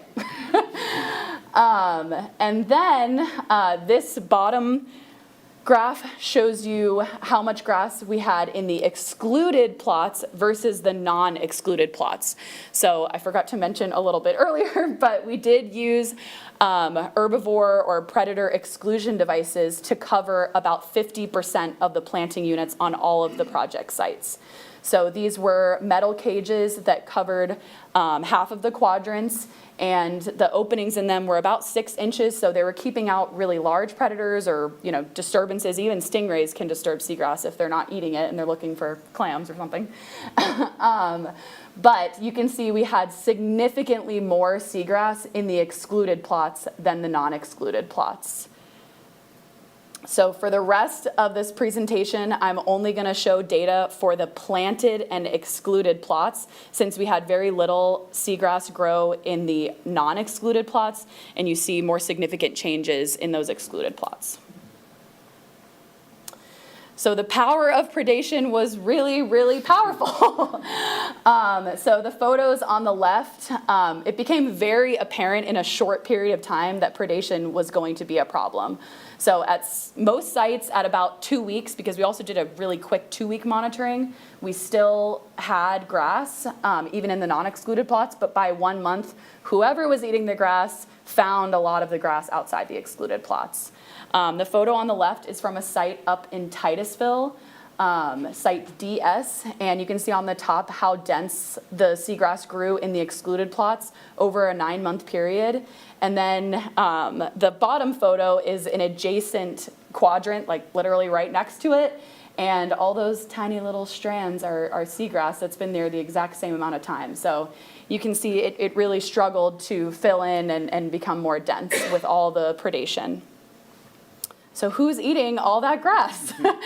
Well, we don't know exactly. We didn't have cameras out monitoring the grass 24/7, but we know we were able to keep out large predators like manatees, turtles. Like I mentioned earlier, stingrays could also disturb the grass and mess with the planting units. So it's not always someone eating or something eating the grass. It could be just disturbances.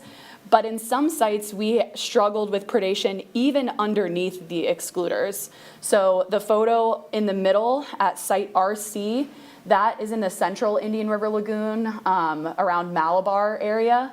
And those tiny little like stick-looking things that are sitting up, those are the base of shoalgrass shoots. So it's missing just the blade, and it's like the very base of the shoot, and that was at the 2-month monitoring. So the grass was still there, but something was nibbling it down to nubs, and that was underneath an exclusion device.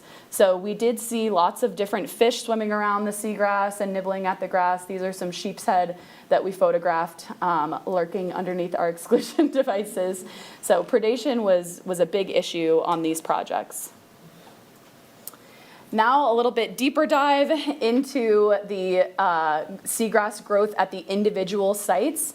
So this is the percent occurrence of shoalgrass at each individual site divided up by basin. So as you can see, we had variable results across the basins. There's not a perfectly clear pattern amongst these. Most of the sites in Banana River did exceptionally well. We had very clear water in the Banana River last summer. Some of the clearest water was recorded by the Water Management District since before the super bloom. So amazing conditions for growing seagrass, which was really exciting. As Hope mentioned earlier, we struggled in the central Indian River Lagoon with water quality this past summer. So we had some low salinity and algae blooms that did impact the seagrass in that area. So you can see that with the green graph. And then in the North Indian River Lagoon, we're kind of all over the place, but the North Indian River Lagoon is very large. All this to say, we had very successful sites in each basin and very not so successful sites in each basin. So you can't say, Banana River is the best place for seagrass or North Isle is the best place for seagrass. But I want to talk to you about some of the stressors that we associated with specific sites, because a lot of the results were very, very site specific. There's a lot of variables that go into making perfect grass growing conditions for seagrass. So conditions are variable, but seagrass can grow if multiple stressors are tolerable. So this goes back to Todd's presentation too. He kind of said the exact same thing about clams, and I was like, oh great, I get to say the same thing about seagrass. But the Water Management District has defined over the past 30 years of monitoring seagrass in the lagoon specific water quality thresholds or stressors for seagrass in the lagoon. So salinity under 23 parts per thousand, temperatures over 20 degrees Celsius, under 20 degrees Celsius, so cold temperatures, and then surface irradiance levels under 27%. And as I mentioned earlier, in the Banana River, we had very low salinity throughout the duration of the project. So most of our sites, we were measuring under 23 parts per thousand each time we went out. So they had a salinity stress as per those thresholds that have been established, but they had incredible light available to them. So this is a site actually at Carrs Park in Merritt Island National Wildlife Refuge in the Banana River, or KSC property, and you can see how amazing the seagrass grew in just a short period of time. But in the central Indian River Lagoon, as an El Nino year, we had lots of rain coming in. There are a lot of tributaries in the central Indian River Lagoon, so Crane Creek, Turkey Creek, Sebastian River, that are dumping lots of rainwater down there. And so in the first 2 months, if you go back and look at the graphs in central, some of the sites did really well for the first 2 months, and then they really dropped off in July.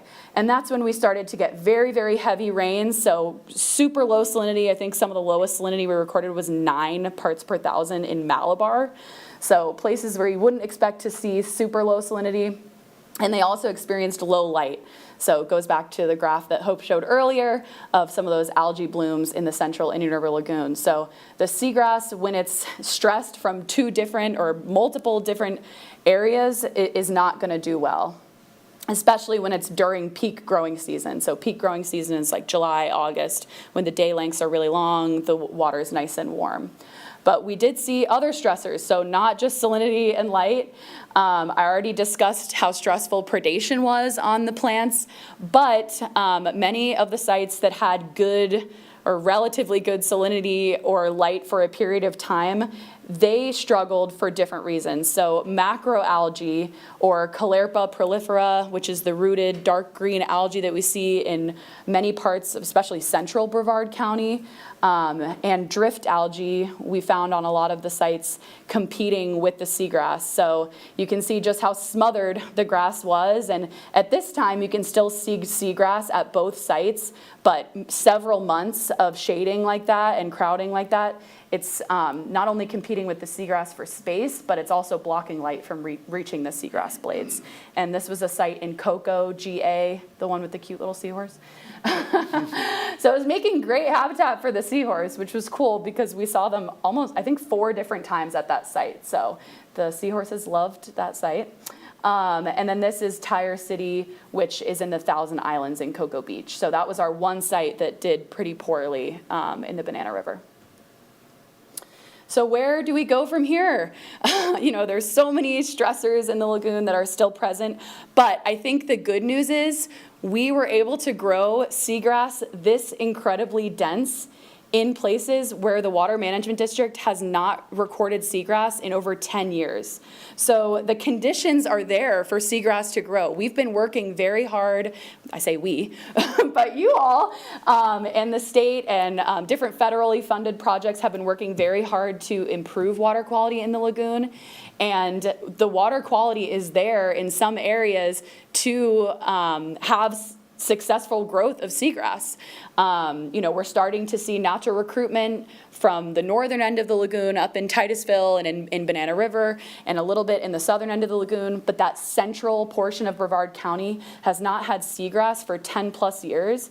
If there's not a seed bank left behind, until we have way more growth coming from the north and south end that can help to proliferate that grass, we're not going to see growth. We're not going to see growth coming back. But we had sites in Melbourne, just south of the O'Callaghan Causeway, where there's very little to no seagrass left, that did exceptionally well. So the water quality conditions are there if we plant the grass and we protect it, but you obviously can't protect it forever. So the project is actually wrapping up this month. We're conducting our 12-month monitoring, and as per permits, we do have to remove the exclusion devices from the projects.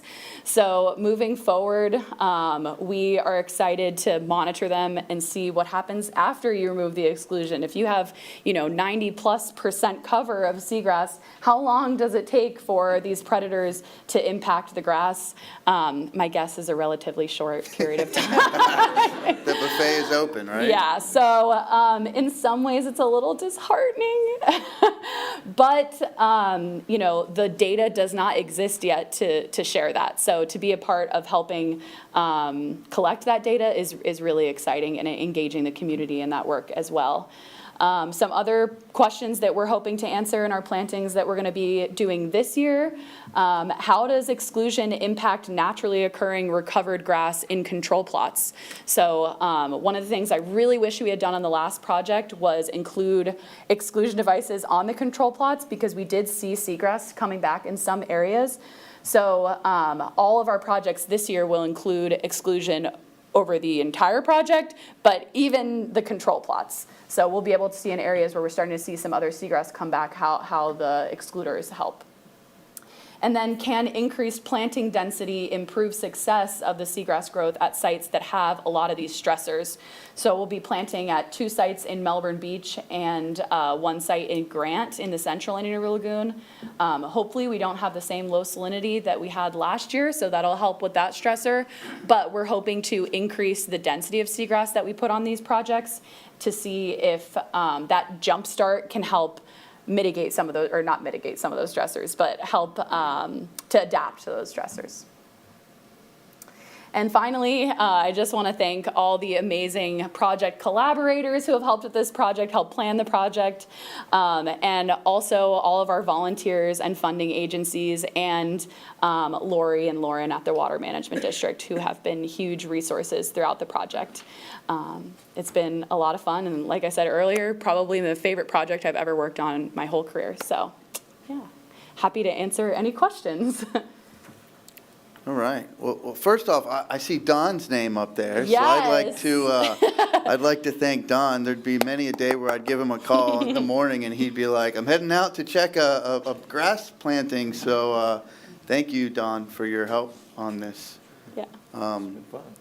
Yeah, great presentation, Olivia. Thank you. Anybody have any other questions? I just have a comment. Barbara and then Terry? I just want to thank Restore Our Shores and Brevard Zoo, and I think your enthusiasm attracts all those volunteers. Oh, thank you. And I know how many volunteers, they actually built the zoo and they're building the aquarium, so thank you again.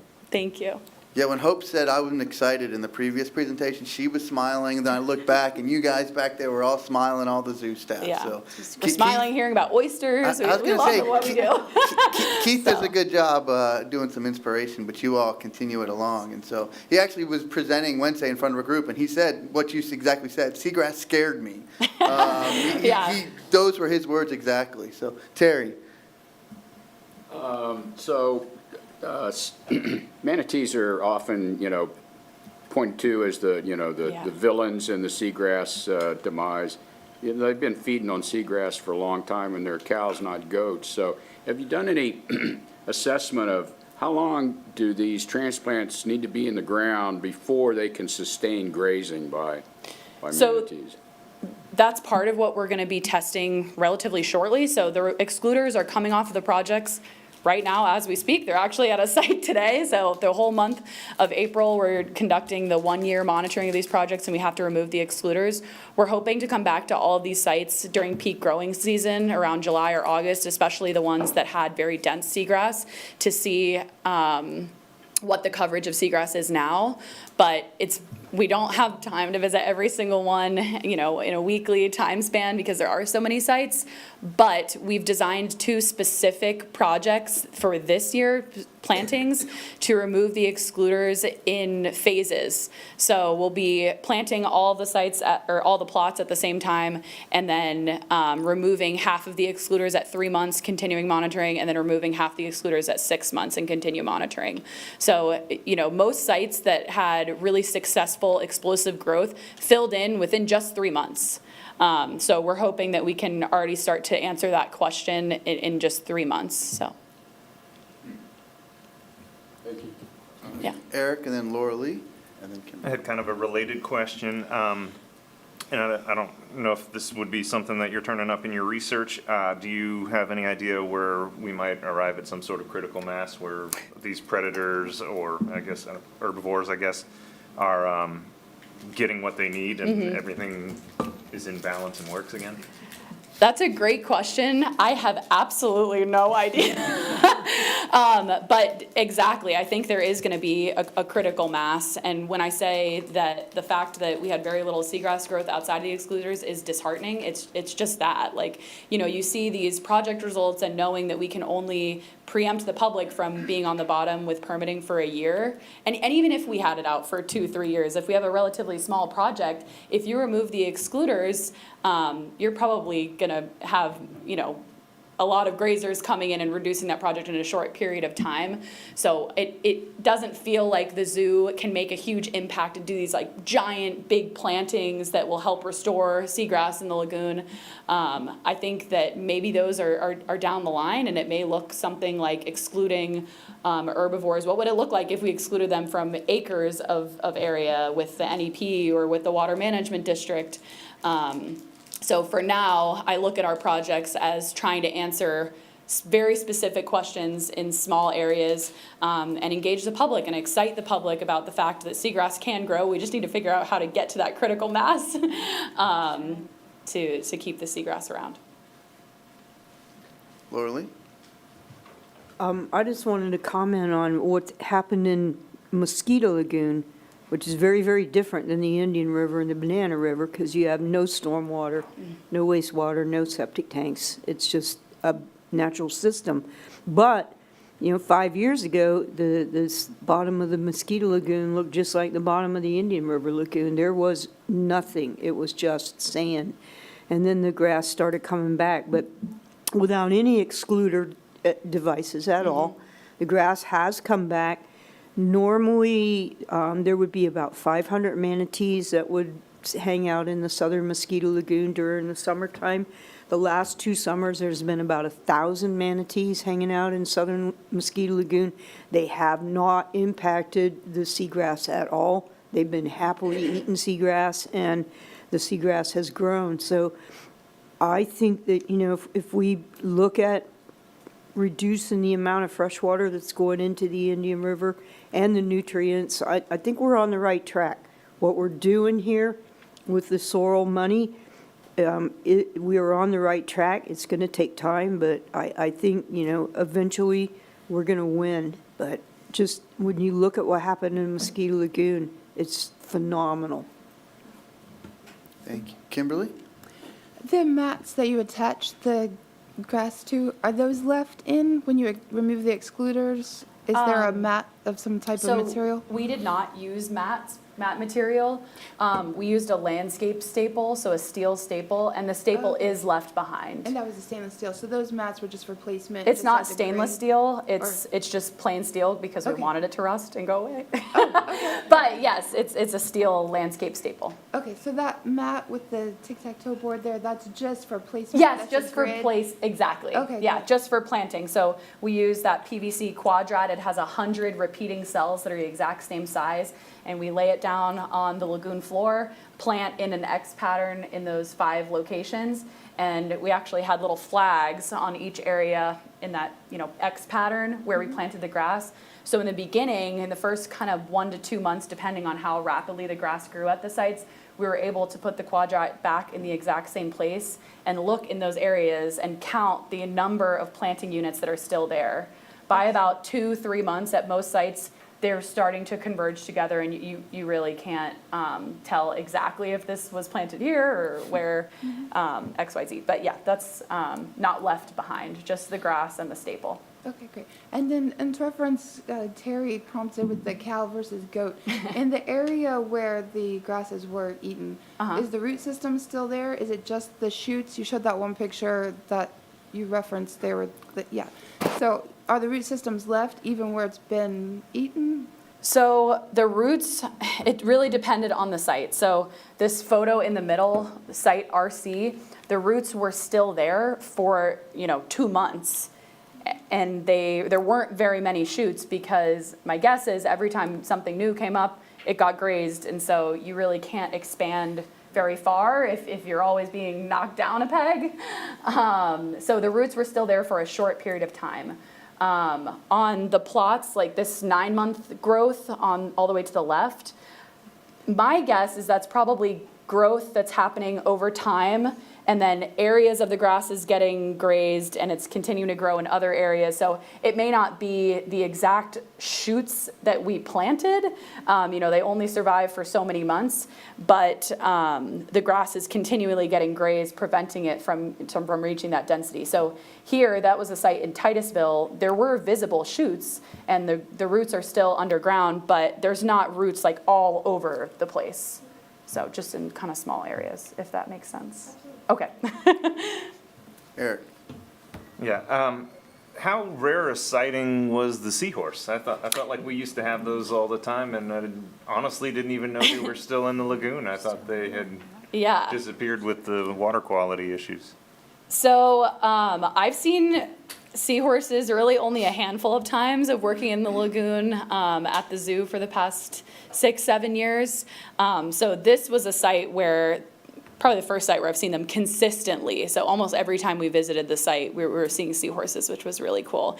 I don't know if they were attracted to the, algae and all the habitat that it was making, but they were very happy there. I've seen them very rarely in other sites, but have seen them, around Melbourne area, Merritt Island, all over the place. On the oyster gardening habitats, yes, we have some photos of them wrapped around the little oyster gardening habitats, which is always cute. So, any other questions? All right. I think that's it. Olivia, thank you so much. Thank you guys so much.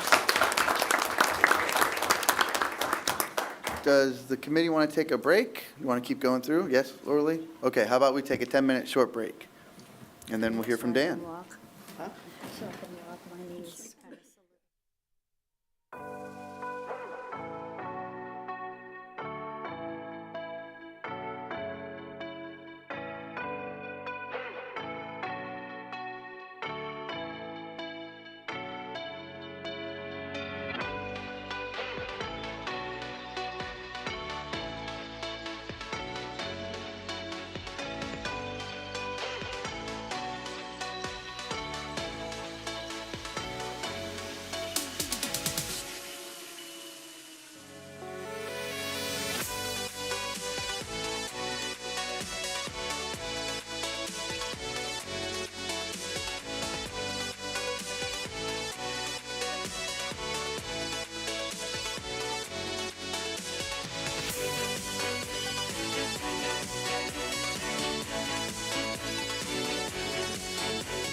All right.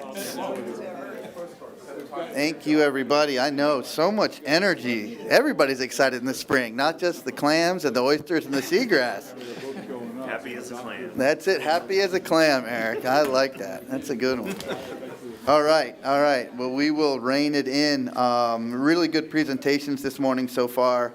Just talking about the quality of the water, and I know we've all seen it. So this is great scientific data. So we'll go ahead and move on to the next presentation, which is accelerating seagrass recovery in the Indian River Lagoon through infrastructure investments by the Indian River Lagoon National Estuary Program. Dan, good morning. Hey, good morning. Thank you, Vinny. For those of you who don't know me, I'm Dan Kolodny. I'm the Chief Operating Officer of the IRL Council and the Indian River Lagoon National Estuary Program. And today I'm going to kind of give you information on how the NEP is building capacity for seagrass restoration through what we like to call the Seagrass Nursery Network. And so my talk today is going to kind of follow this little outline. I'm going to kind of give you an overview of where we are with seagrasses right now, inform you of the role of the NEP in seagrass restoration, discuss some recent seagrass restoration pilot projects, and you heard a lot from Olivia just recently. Some of the lessons learned, and you just also heard some of those lessons. There's some other stuff involved in that as well. And then I'll talk about what a seagrass nursery network is, and then show you what it will look like, and then I'll also give you an idea of what the success of this effort may look like. So where are we with seagrasses? Well, as we know, we've had 9 years of almost recurring annual long-lasting harmful algal blooms. That's led to almost 90% loss of biomass, and then in 2020 into 2021, we had that unusual mortality event, and that really attracted and kind of kick-started this interest in seagrass restoration efforts.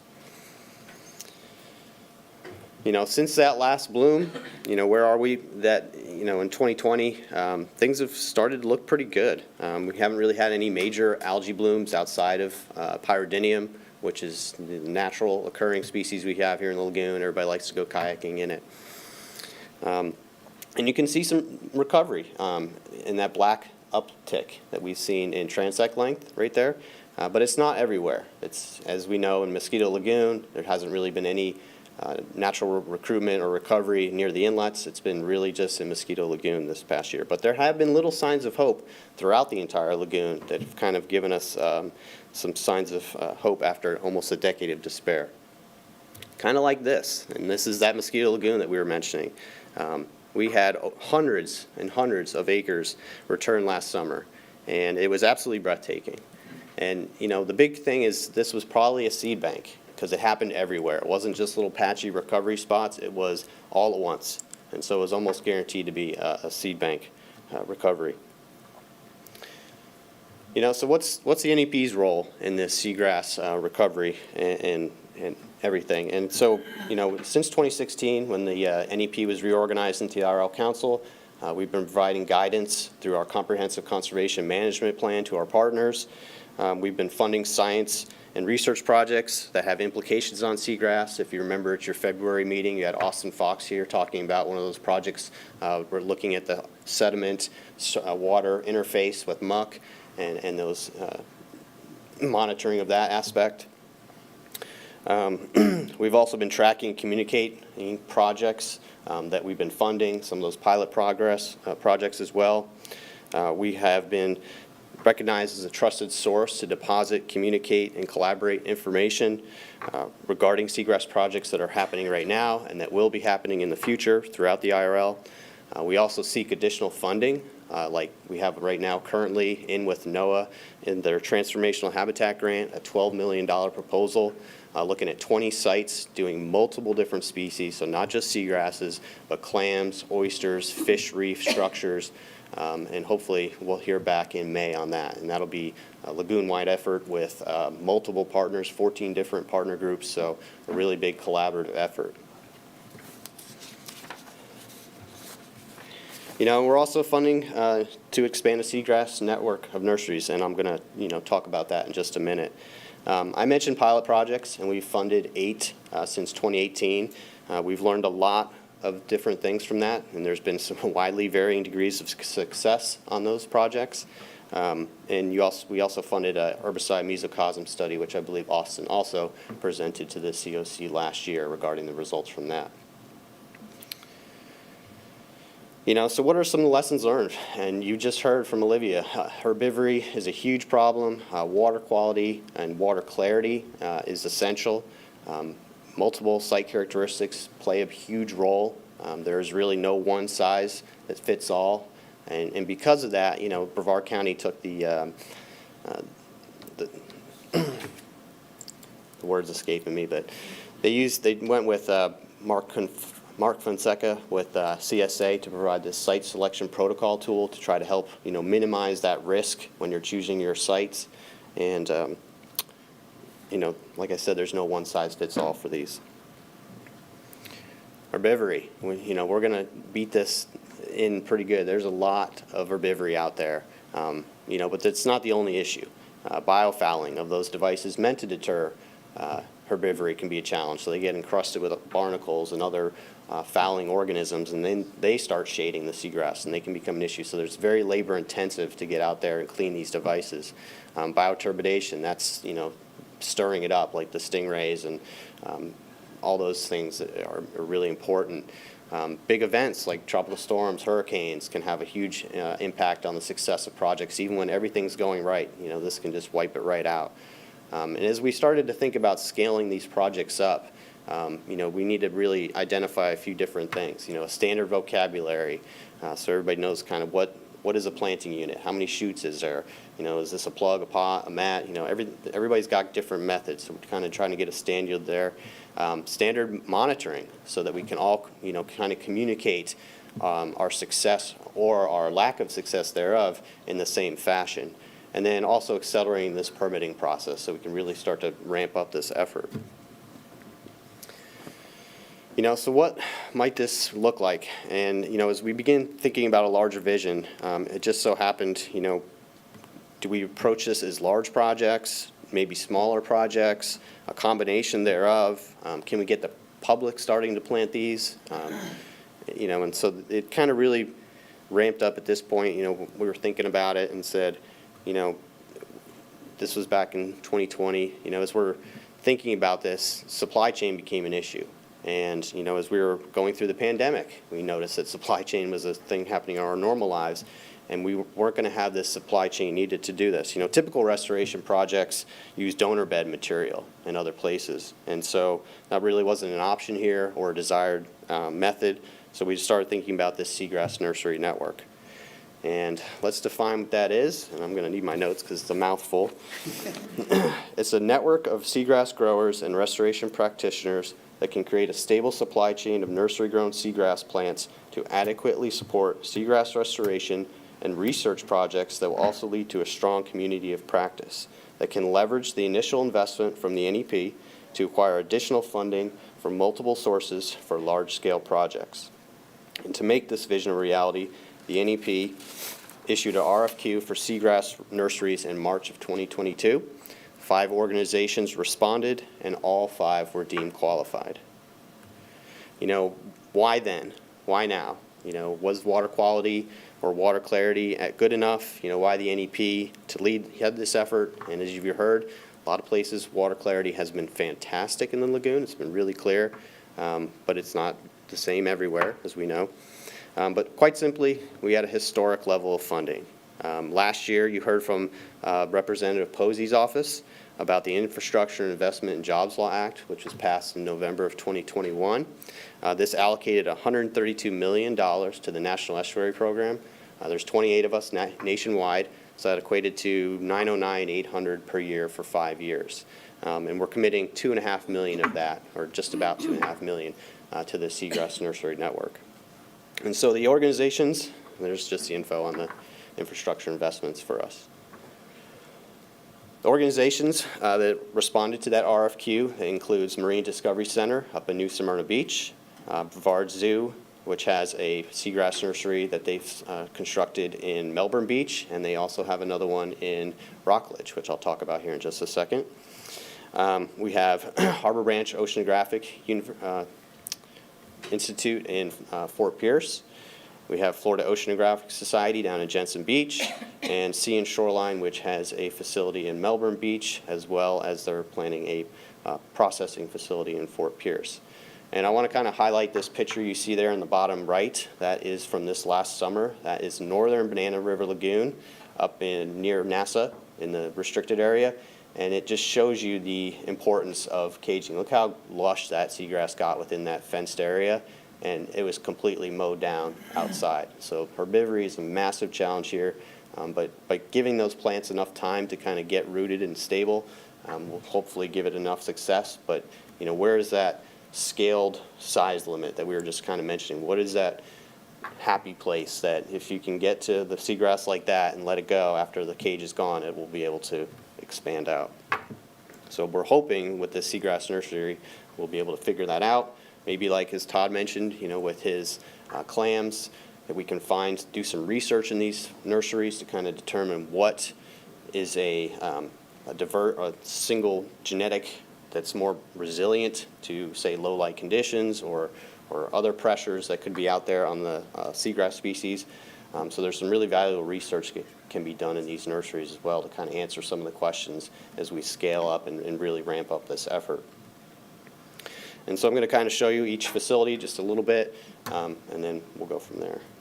So Marine Discovery Center, they're in the planning and design phase right now. They don't have anything constructed. You can see here, this is just taken recently. They do have their raceways built. They're hoping to get final construction and have running water hopefully by this summer. This is Brevard Zoo's two facilities. So the one on the left is the Melbourne Beach facility. They do have flow-through system, water there, and plants in the nursery, as we know, as we saw some planted from Olivia's talk. And they also have a closed recirculating system in Rockledge. And Ashley Reardon at the zoo provided me these photos. And you can see they have some seagrass also in that system. This is Florida Atlantic University at Harbor Branch facility. They have two different types of systems, a flow-through system as shown on the upper left corner, and they have a closed recirculating system as shown in pretty much the other photos in this slide. This is Florida Oceanographic Society's seagrass nursery, and as you can see in the photos, they have some pretty nice grass growing. They have multiple species as well.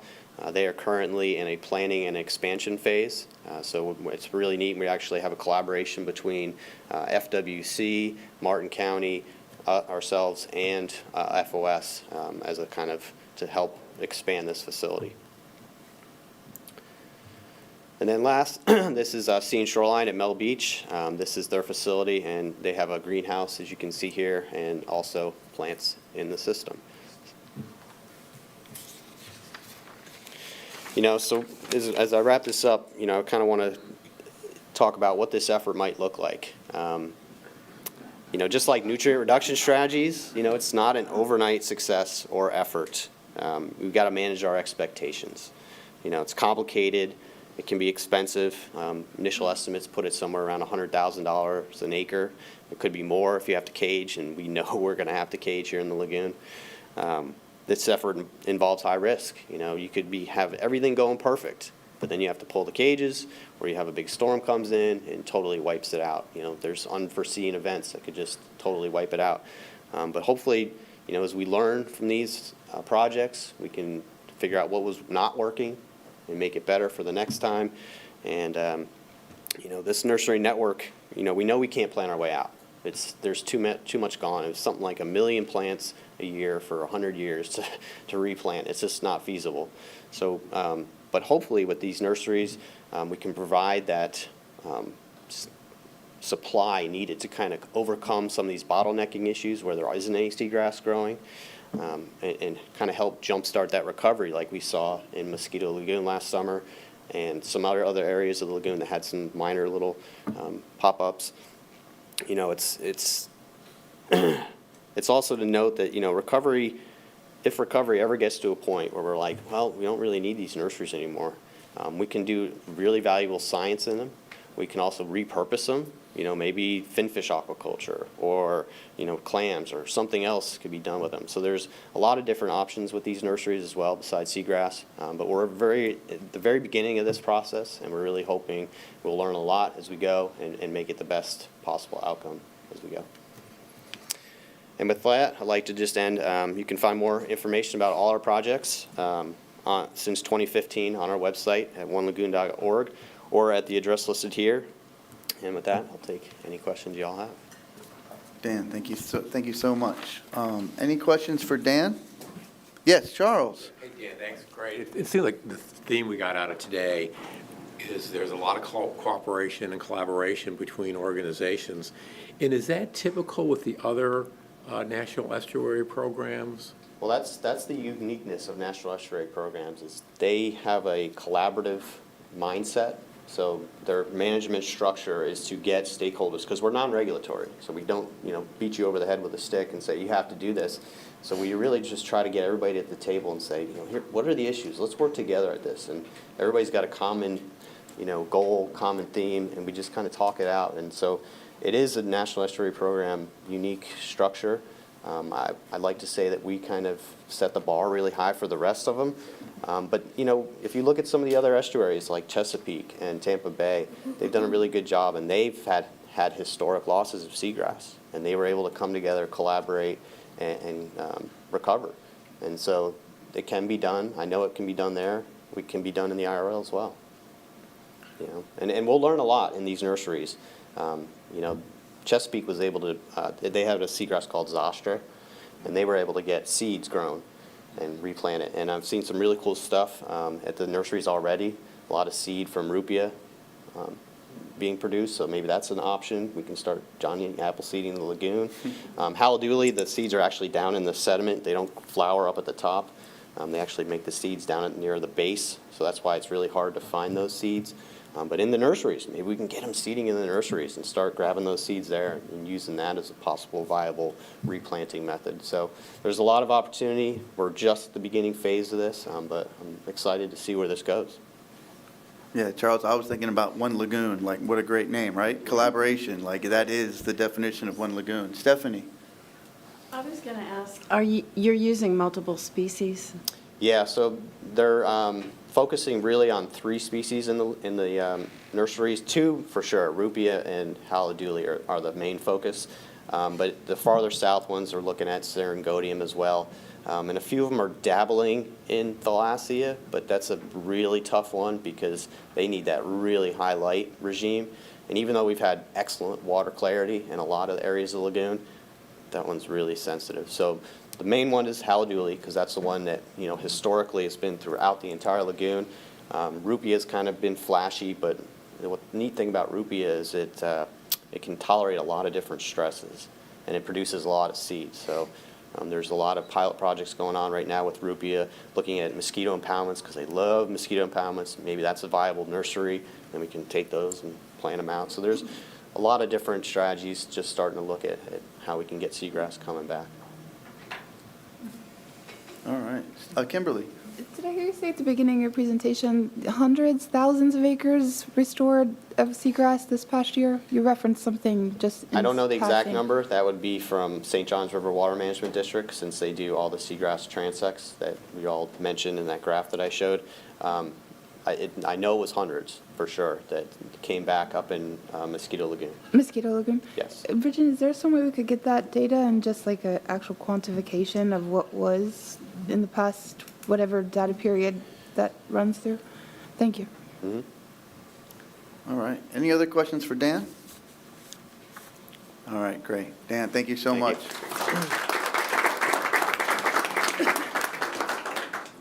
All right, now we'll go into a video. St. Johns River Water Management District M1. Oh, Virginia. Yeah, I just, you know, as you introduced this, I want to tie it back to a number of the comments, sort of recurring themes we heard today about the importance of salinity and stormwater controls. And it's not just about the nutrients, it's also about the amount of freshwater delivery and the timing and flashiness of that freshwater delivery. And so, right, the holy grail of stormwater projects is where we can redivert that flow back to the St. John's where it belongs, flows that are coming to the Indian River Lagoon now that don't belong here at all and are part of the problem, and they do belong over in the St. John's River. And so this video highlights one of those projects, but you all know, we've also contributed to the C1 rediversion project, and most recently just approved around $10 million for the C10 rediversion project. And then this is the M1 Crane Creek. So those projects are underway and in planning, and hopefully they will help return conditions in the lagoon to what it needs to be to support the oysters, the clams, the seagrasses, and all the other habitats and critters. All right. So, All right, thank you. with that, we'll have Logan roll it.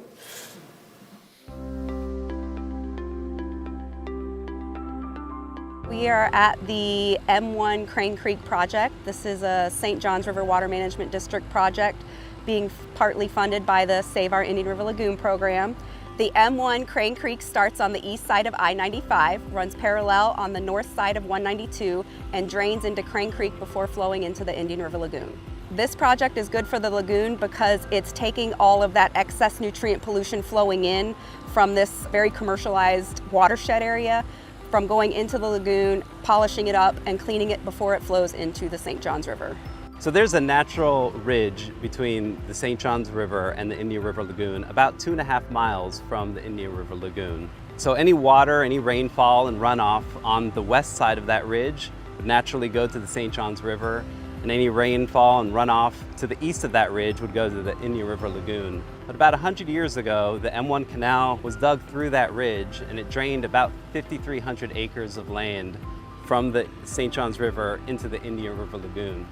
So the point of this project is to restore that watershed. We're going to do this, and we're going to put a weir in, or an operable structure, and that structure will hold back enough water, and we need that so on the west end of this same canal, we have a pump station that we're building right now, and that pump station will take the water from the canal and pump it through a big 24-inch pipe that's under I-95 and under the St. John's Heritage Parkway into a stormwater pond west of the Heritage Parkway. And from there, the water will be cleaned into a second pump station, and that second pump station will bring the water down the Heritage Parkway, along 192, and ultimately into the St. John's River, restoring the watersheds. So this project helps the lagoon by removing the harmful nutrients that end up in the Indian River Lagoon. About 3,100 pounds of total phosphorus and 24,000 pounds of nitrogen every year end up in the lagoon with that additional fresh water that was never supposed to go to the lagoon. It also has the added benefit of providing 7 million gallons per day for water supply in the St. John's River. This project is supported by the St. John's River Water Management District, 2 Florida Department of Environmental Protection grants, and the Brevard County Save Our Indian River Lagoon Project Fund. So this project is rediverting a lot of the stormwater and base flow, but homeowners can actually help out by rediverting some of that in their own homes. So making sure your downspouts are pointed into your grass instead of down your driveway, making sure all your sprinklers are pointed into your lawn, not irrigating the streets and your driveway, and setting things like irrigation timers can all reduce the flow of water that ends up in that stormwater and can help the Indian River Lagoon.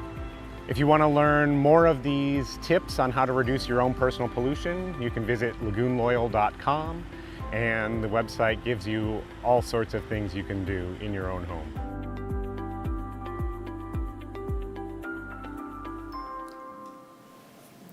All right. Great job. Okay. Any questions on the video, comments? Yeah, just one. Terry. So, I think he used the word polished or something like that. Any quantitative denitrification going to take place in those holding ponds before it gets to St. John's?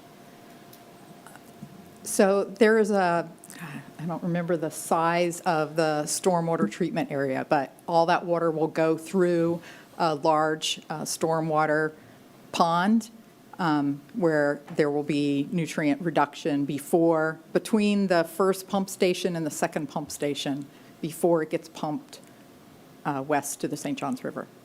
So they assessed how much of that thousands of pounds of nitrogen? Yes, they have. I just don't Oh, okay. know the number. Yeah, I mean, depends what's in the stormwater pond, like traditional stormwater ponds, what, about 40%, 45? Yeah, But- percent reduction on nitrogen, Yeah, and then if you add in other things like when we do- littoral yeah, plantings. you're gonna increase that, so. Laura Lee?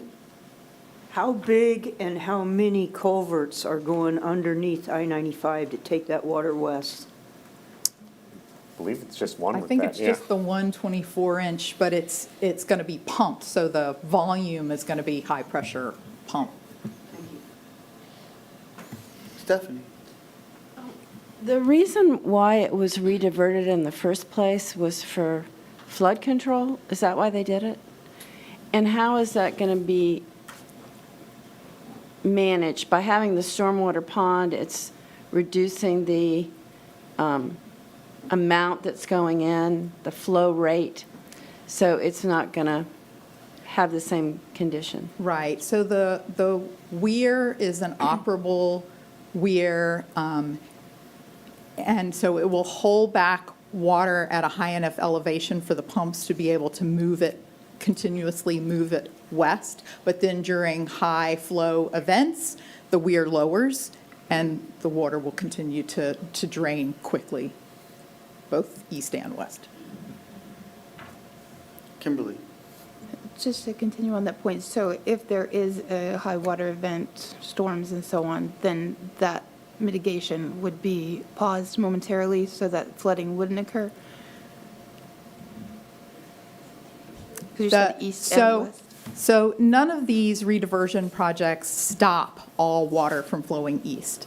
They reduce the amount of water that's discharged to the east. And so they hold back as much water as is engineeringly feasible while not creating flooding issues, right? And they provide as much treatment as possible for that water that's going west.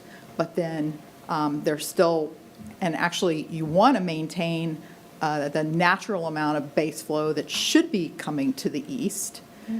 And then on top of that, you have large storm events. So most of those storm events will still come east with the same level of stream attenuation as happened before. And to my original question, I was going to ask, who is our engineering partner? Or who, is that all in-house county, or is there a? No, this is a water management district project that the Save Our Lagoon fund is providing about $2 million of funding for that project. So is there an outside engineer company that's contracted to manage the project? And who would that be? It's the Water Management District's project, so it's their consultants and their contractors. I don't know. Yeah, we don't control who they hire. But do just we like- know who it is? Would I contact them to find out the name of the Yes. engineering company, like anyone that's, okay. I'm just curious, like where the actual pieces and the mechanisms and the, it was similar to a giant baffle box. I didn't catch the name of what that, is that the weir? What is that mechanism the water's being cleaned through? The water is being cleaned through a large pond, a stormwater treatment area. The concrete structures that you saw in the video were the sumps that are the deeper areas to hold enough water for the pumps to be able to pull it without creating air vortexes that would kill the pumps. So that's just a containment unit, and then it goes through regular filters like any other stormwater management? Right, it goes through a stormwater treatment pond. The pond, okay, thank you. All right. Okay. No other questions then? We'll go ahead and move on to our one item of new business, which is the City of Titusville Riverfront Nutrient Removing Filtration Boxes Funding Increase Request. Virginia? Okay. Yeah, the city of Titusville had proposed multiple nutrient-removing filtration boxes, and those projects were approved in a prior plan update. And when they did the design and engineering, they determined that baffle boxes, third-generation baffle boxes, would be a better plan than what they had originally proposed. That change will about double the cost of their project, from a little over $400,000 to just short of $900,000. The swirl funding is currently at $212,000. Under the current plan cost share, they would qualify for an additional $30,000 of funding. They have gone out and sought state matching funds for $430,000. So this request is to increase the Save Our Lagoon cost share from $212,257 to $242,403, which is the result of the last plan update, including inflation, changing the cost share for stormwater projects on the mainland from $313 per pound of nitrogen removed to $357 per pound of nitrogen removed. Okay. So is there a motion? Motion to approve. Okay. Second. Okay, there's a motion and a second, so we'll go ahead and have discussion. Stephanie, do you have a discussion point? I did want to ask, I mean, the third generation is going to be a more efficient, better type of baffle box than what was originally being proposed. Yeah, the Yes. first one was just a box with just the bold and Right. gold in it. So this one will also hold sediment, trash, debris, like all of our others. So we originally thought that that was going to, because it's not a highly developed area, but it will be. So if we're doing it, we might as well do it the right way. Right. And this will get me over, I can hit the button and we can go on this project. So I've already got the contractor in place, so ready to go. We do love shovel-ready. Yes. Is there, Terry, did you have? This seems like something, isn't this within the purview of staff to make this change? It's over a 10% change in Oh, it the is, contract value, so it has to come back to the. It's about a 15%. I looked at the numbers. Yeah, it's pretty small. It's very, very close to the amount that staff I has. think you should call the question. Is there any other discussion? Yeah, thank you. Okay, the one thing I wanted to point out is the estimated cost increase has doubled from 412 to 888, and Titusville, the new changes, is asking for 30,000. So the cost of the project alone is 2 times, and the amount they're asking for has got to be like 0.10 times. So I think it's so small. But we'll go ahead and take public comment on this before we do a vote. Any public comment on this? All right. With no public comment, we'll take a vote. All those in favor of the motion on the floor of approving it, say aye. Aye. Any opposed? All right, it passes. Go push that button. Yeah. All righty. So with that, we'll go ahead and go to general comments, and we've got one card from Sandra, or Mrs. Sullivan. Good morning, Sandra Sullivan. So I got 2 things I just wanted to bring up. One is, again, to ask you guys to ask for a legal opinion from the AG through your attorney. Make a motion to instruct the attorney and request that an AG opinion get done. Per this article that I brought before, this is from December 2015, Thad Allman and Debbie Mayfield will sponsor a bill that will allow use of the sales tax for muck dredging to help clean up the Indian River Lagoon. It says that this is, we're just going to add mucking to the state statute to what the tax can be used for. We think it's important to have dedicated funding. That bill, Senate Bill 346, failed in appropriations. It failed for the 2nd year. So I'm saying this use of this tax for muck dredging and marketing, which are not capital expenditures, I believe is not a legal use of the tax. It should be cleared up. I'm requesting you, as a COC, as Oversight, to request an AG legal opinion from the state. Okay, the second issue is a letter was sent out. I don't know if you're aware of this. I'll hand out copies. This is to the Grand Canal residents that live on the canal within either 1,000 or 2,000 feet away. This is regarding extending the temporary use agreement. I'm kind of surprised that, anyway, that this wasn't on the agenda today. So, as you know, the Grand Canal project was $26 million. The soil allocates $18 million to that. It was supposed to be completed in 2022. We're 2024, 2 additional years. At the end of last year, it was at 68%. There's been no increase in funding for the project on the soil plan, which was a question mark in and of itself. So what this letter says is, you know, if you extrapolate, you'd expect based on 68% done, we'd be done in 2025, okay, which is a long time for the project. But this is saying they want to extend the TUA until 2028 with a conclusion in 2027.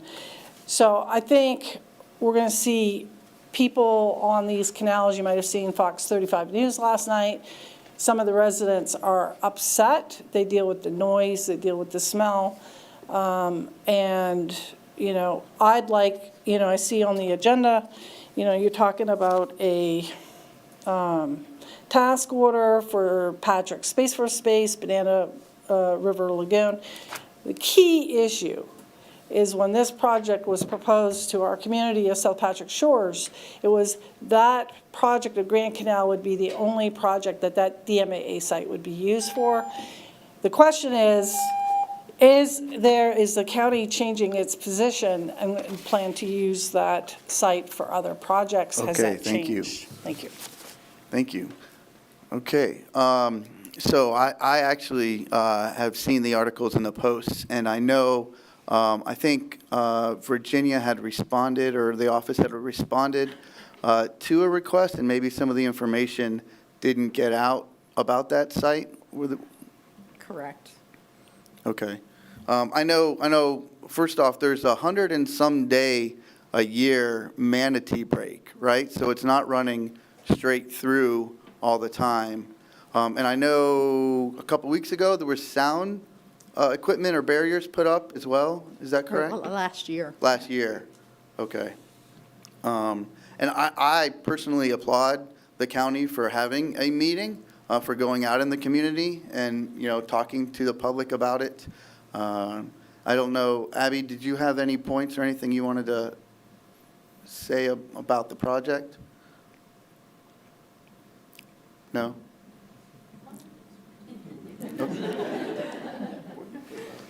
I do. I think the biggest confusion is that site, we have some alternative plan to use it in the future for other projects, but that is not happening. It is only for this one Grand Canal project in unincorporated Satellite Beach, regardless of what's going on at Patrick Space Force Base. Sandra, please. Regardless, that whatever happens with those projects, the same dredge material management area will not be used. Okay. So it has to be restored afterwards with native vegetation, and then that's it. So City of Satellite Beach, City of Indian Harbor Beach, they will not be using this facility as a temporary dewatering site. Okay. All right, thank you. Kimberly? Is there somewhere to reference why the extension? Is there like is that what this letter is? I didn't read it. Or is there a brief explanation or somewhere you can refer me to learn why the extension? Yeah, there are a number of reasons, and we can send you information. One of the biggest ones is that the original schedule was based on surveys of how much muck was present 5 years ago. And so what the contractor has been encountering is 25 to 33% more muck there, and that takes longer to dredge. And there, you know, a whole suite of other smaller issues along the way, but you know, that's the big one. So if we want to get the muck out and clean the lagoon, it takes however long it takes, and we have to follow all the permits and do it the right way, and that's not fast.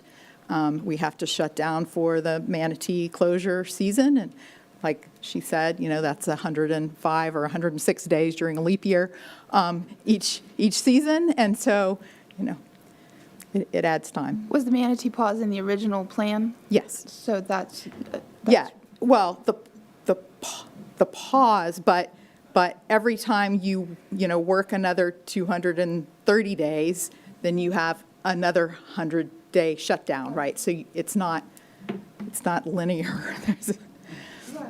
I live close to that area, and, I definitely understand the community concerns, the noise barrier being added. I didn't know about that, so that's fabulous. I mean, the smell isn't any more distinguishable from the site versus the other side of the lagoon. I noticed it was pretty stinky just this morning when I drove in. But I would love to see the list of why the extensions. Obviously, that has to go through some kind of process to be approved for zoning variances and all of those other things that would mitigate the community's concerns?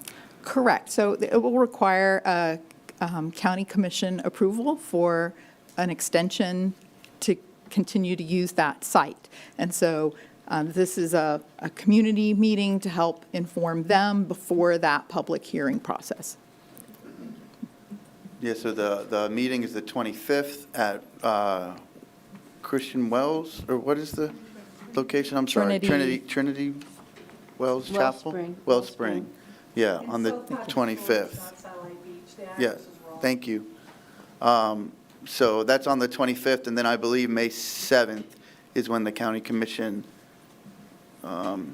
is Yes. May 7th is looking for when the county commission will vote on that temporary use agreement to continue it. If the commission doesn't approve that, is there an alternative plan drafted? Is there a list of options, or that would be the only? There are no options. There I are mean, no options.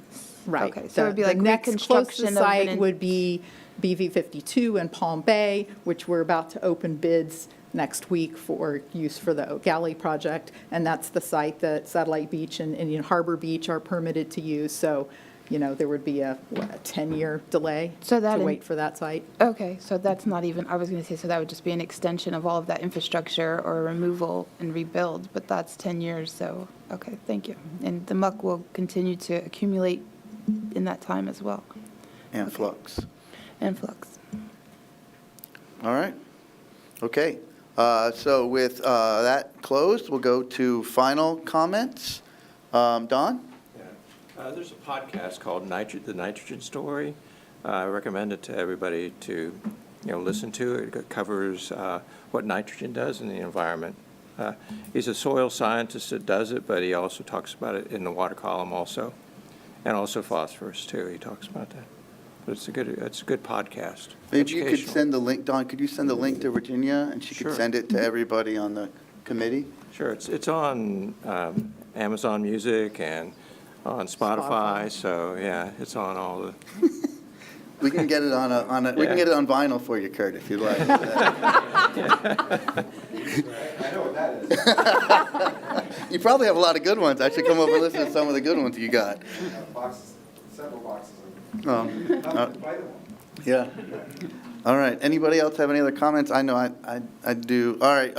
Logan, will you cue up the picture that I asked? I just know earlier. So this is a picture of my father and my nephew doing their clamming. They were clam volunteers down in South Melbourne Beach. And that's how Melbourne Beach farmers, that's how they dress, with their jeans and their wetsuit on. But the reason I wanted to share this picture is because in my lagoon story, I talked about my grandfather and I being in the lagoon and what that meant to me in the memory. And here's a picture of my nephew and his grandfather going out and helping the zoo with their clam projects. So I just think that, it is so important, and I know everybody here, I'm preaching to the choir, but I just wanted to share that picture because my nephew will be like, what? Why was I on YouTube? So anyways, there you go, Jacob.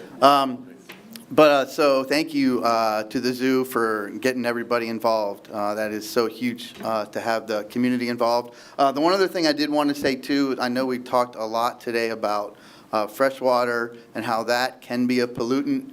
I know there's a lot of talk about low-impact development. MRC has been pushing it, green infrastructure. And as we cover more of our natural ground with roofs and with buildings, that forces more water into our gray stormwater drains.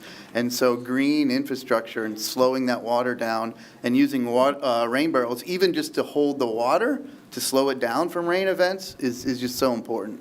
So I do hope that municipalities and policymakers are really seriously considering, looking at low-impact development and green infrastructure. Because I think St. John's and what they're doing is great, but I think this is going to be a culture shift and change, just like fertilizer use, where I think we're all going to need to look at our footprint and how we're letting fresh water, how fast we're letting fresh water and how much into the lagoon. So, all right, with that, thank you, everybody, and we'll see you all in May.